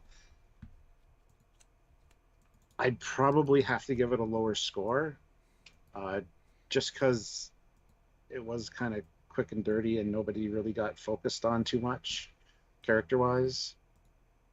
So taking TOS out of the equation, just looking at this episode as let's say it's another alien shuttle, and that the aliens influence these people to have alien type things, then I'd have to probably give it like an 8.3 out of 10. It was still good, but it wasn't. This made me feel really good to be watching this because it was TOS. So, but yeah, 9.5 is my final score for that. So. And that's a weird metric to say, but I would also argue that Relics is still a nice episode. You get Scotty being Scotty without needing to know who Scotty is. This would not work as well without seeing Trek. That would work okay without seeing TOS. Not as well by any means, but still, it's a full episode. But then you have half as much time here as well. But I'm also going to end the poll. I want to do another poll briefly. I asked, how was this episode for you? The winner, though, is the top ranking option at 51%. Amazing. Runner-up, the second highest at 39% good, 9% okay, and 1% did not enjoy. I would consider that a smashing success. Yeah. Let's do another brief poll. While he does the other poll, I want to ask for 2 more likes, get to 75 likes. We're almost there, guys. We're at 73. We still need another $60 to get to our minimum, but whatever you guys could throw in at this point would be amazing to kind of finish out. So whatever you can get closest to 60 will help us out. So a couple fives would really help out if you're able to. And I will read the Super Chat scores after Samuel gives his final closing thoughts and score, and then we'll be done for today. So, but there's a lot of content coming out of this episode. We have a lot of small breakdown videos over the weekend and next week. We'll do a live focusing on just the TOS stuff next week, looking at the consoles and kind of seeing how well they did. So we have a lot to talk about based on this one episode. So you have that to look forward to as well. Yeah, we're going to give them all the... They respected us. We're going to give as much content as we can as a thank you right back to them. Let's do it. Read out the new poll. Again, may or not be controversial. Okay, let's see what we got going on here. Do you want to see more TOS? Real visual canon in Treks? Yes. Respect TOS canon. No. Let TOS not be shown again. Uh, okay. Yeah. Good poll. Can't believe the scores already, though. Doesn't it make your heart hurt, honestly, Stuart? Yep. It should be That's 100%. Of all 100%, it should be 100%. A lot of people just grew up with New Trek, so they don't understand what it means. So it's fine. Well, the rest of us didn't, so it's fine. And we outnumber them like 8.5 to 1. Anyway, my thoughts, Stuart. Really good episode, really fun. Exactly what the fan base needed right now. I wish it was twice as long. I wish I had more time to develop. If it was twice as long, they'd have had clips from the past, including their Spock and Uhura model, which I think it really could have done with to benefit the overall feeling. I really would have loved to have seen flashbacks to what the dude saved, what he sacrificed to save the planet. That I think would have helped as well. I would like to see more Dahl, more Gwen, etc. More jokes about the old tech still being working, etc. No one commented not once about how clunky anything was. I mean, they have no context, obviously, except their newer ship, but that would have been kind of fun. Didn't need it, but it would have been kind of fun. Jankum's fun. Rotok's good scientist. The impersonators are great in their respective roles. The pro staff flybys especially are gorgeous. They do a really good job. The TOS scene at the end, I mean, that should get 10 out of 10 any which way. It's almost a perfect scene, apart from the literal broken rendering of moving consoles. But that's just they fucked up, and that's okay. That's a mistake, or whatever. But yeah, absolutely great. The story is still not the best story. It hasn't got the same strong heart. If they had shown the original guy and his journey, it would have had more emotional beat and heart. And because we didn't really care for the aliens fully by the time, and we didn't get a sense that the radiation was spreading, so therefore they were at no immediate risk. You know, there are many problems we have in our world that if we don't go to them, we don't get hurt. Therefore, we don't feel this immediate threat. If the radiation was spreading and killing, then them saving the day would feel a bit more oomph. It doesn't quite, but that would just be to push the stress level and the power of it even further. For me, I still preferred last year's far more. It had just every bit of it was dripping with coolness, but this is still an absolutely top tier episode for all the things it does achieve. Even if it doesn't reach its fullest potential, it still reached more potential than we could have even hoped for. So I'm happy to give it a 9.2. Top tier Prodigy and top tier respecting Trek. And thank you, because it's great. And I mean, a writing achievement, because to create a spoof TOS well while respecting it fully, freaking hard, man. That's an achievement by itself. So writing was just an achievement. And as many plates as they tried to have spinning, they mostly achieved all of it. So, good job. But it's fun when we find render errors, because they're render errors. Fun. But I mean, in fairness, if Michael Burnham can hold a phaser the wrong way and make it in the episode, I would accept them accidentally missing, a tricorder, a communicator on the wall. Because my God, Sneaker Martin Green should have known that she was holding a phaser. It's very hard to hold the phaser the wrong way. It's very difficult. So, there we go. Oh, I missed a super chat apparently. Graham McGregor, $5. I have a question for me heard written. What is the natural language of the Enterprisian and their clothes, leather or cloth for those cosplayers? I would say more like suede. Kind of like I would say suede would be what they would look like. That'd be my guess. Graham McGregor, $20. Live log in proper. I hate that so much already. I was getting annoyed with that last night already. 2 years from now, somebody's going to put that in the chat, and I'm going to read it as live long and prosper, and they're going to do so many things. So, Aaron, I love you, but that live log and proper, I absolutely hate you for, because now everybody's saying it, and it just annoys the shit out of me. So, anyway, live log and proper, and a proper logarithm turns into something long. Okay. George Mangrum, $2, 10 out of 10, 100% loved it. Nice. And I do hope. Graham McGregor, another. Oh no. Graham McGregor, another $5. So let's hope they don't build a ship and meet the Packlids. Another Enterprise, 8 out of 10. But I do hope that they'll revisit this planet as a safe haven because they made friends for life. Yeah, knowing the lower decks canon, they went back to old races and they explored their own canon. I hope that is this, because I feel like it's such a, because they haven't made that many friends really yet in the galaxy. Like, they've got the Rev 9 with the people aboard who they made friends with. That might come back at some point. Rev 12. Rev 12. Are you sure? Because I thought it was Rev 12, but where have I heard Rev 9 from? Don't know, can't remember. Because even in the game, there's a Rev 13 that crashed. Okay. So. Don't know where I got Rev 9 from. But your non-subject scores are as follows. Stanley's 8 to 9 out of 10. Species, 8 out of 10. Django, 9.5 out of 10. Tara, 9.3 out of 10. Project Arcadia, 9 out of 10. PW, 9.9 out of 10. Generations, 9 out of 10. Aussie, 9.6. Eric, 9. For Donnie, 10 out of 10, of course. Aussie, you know. It's always 10 out of 10.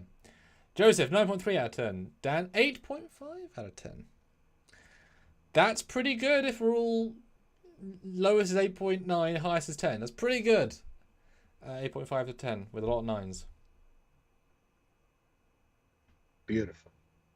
And we've hit 79 likes. We only need one more to get to 80 now. I only had 75 as a goal, but one more like should be possible. Oh, and Tara's saying... Can we get 10? Oh. I know, I read it. I would not say they're bad acting. I'd say it's very good acting. There are bad actors in it, but the main three are very good actors. Yeah, it's not bad acting. I mean, the main six are all good actors. I mean, incredibly sexist. Yes, this is 60s, but so is the acting and so is the sets. They're both 60s. That's really great acting for the 60s, and the sets were amazing for the 60s. So, and if anything being sexist is the problem, that's like all TV and film past a certain point you therefore hate. That's a horrible metric to judge it by. Yeah. Like that's, yeah. Sorry, Project. And actually having like Uhura on the bridge was important to have a woman on the bridge. A black woman, no less. So, I mean, it she wasn't treated bad, really. A bit of a... Yeah, Gene Roddenberry was a little bit of a player. Yes. And... yeah, the problem is if you judge the past by current standards, then in 10 years, all media before like 1990 is going to be thrown out. You can't do that. It's a silly statement to do. You can not like it, but you can appreciate everything around it. You know? Yes. Especially when... appreciate the intent. But you got to take into account when it was made.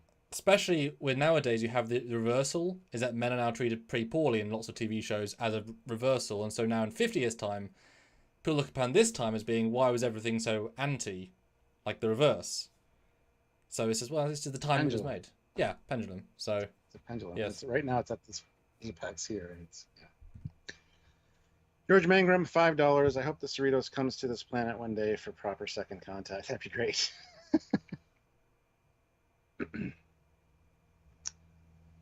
Pumpkin Spice, don't argue with what the sexism it is there. Like there's a, turnabout intruder.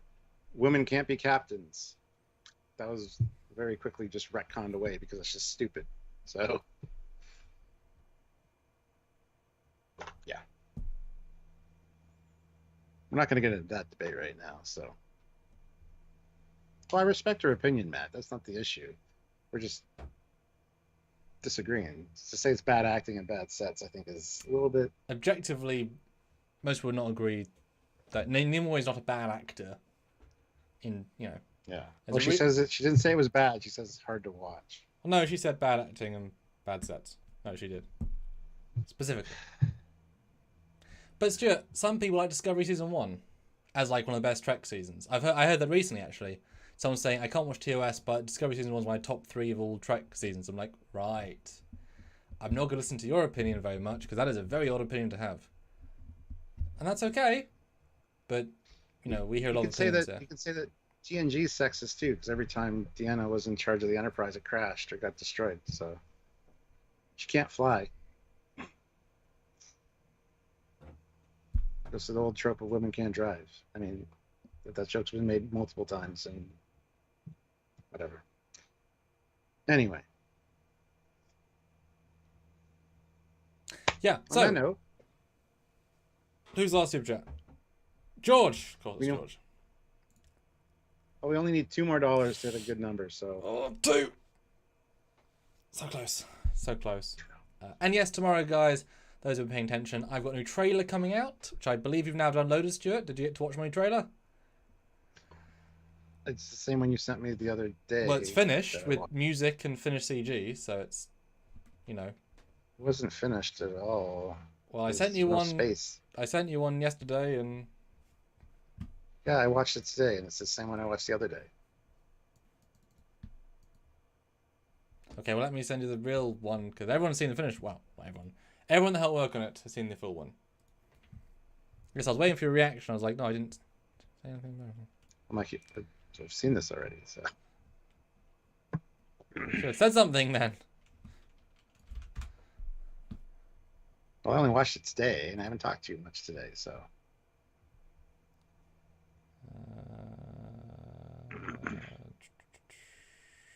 Hoshi did complain too much on the NX01. I will agree with that. No, it's, you know, I haven't got the link because the bloody WeTransfer is being a real bleep. But yeah, new trailer coming out tomorrow. Check it out. A lot of hard work this week on that as well. Yeah, really. Hopefully you guys will enjoy it. Put a few bucks in Indiegogo. We need lots more support, and hopefully, because Stuart has to film his bit on Monday. Haha, film his bit for the film that comes out next week. We'll see how that goes. And the poll, of course, 42 votes. I asked, do you want to see more TOS Real Visual Canon Trek? 81% yes. 19% no. I'll take that. Still winning vote. Yes. And not 50. Eric Martin throws in $2 and says, "Boom!" So thank you, Eric. And I think that's it. We will call it quits for today, but enjoy all the other content we have coming out about this episode because there will be a lot of it. So. Yeah, we have the second part of the Borg interview with Aaron on Sunday, and we have TOS Glory the rest of the week. I find it kind of funny though how we interviewed Aaron about the episode he didn't write, and then didn't interview him about the episode he did write. Kind of fun. Yes. But that's okay, because he wasn't that busy last week. He's busy this week. Because everyone's like, oh, Aaron, talk to us. And he's like, but I can't talk about the one I did write. I bet he was thinking the whole time during interview, TOS Bridge. And he couldn't say anything. Mm-hmm. That'd be very hard, very difficult to do. But yeah. Yes.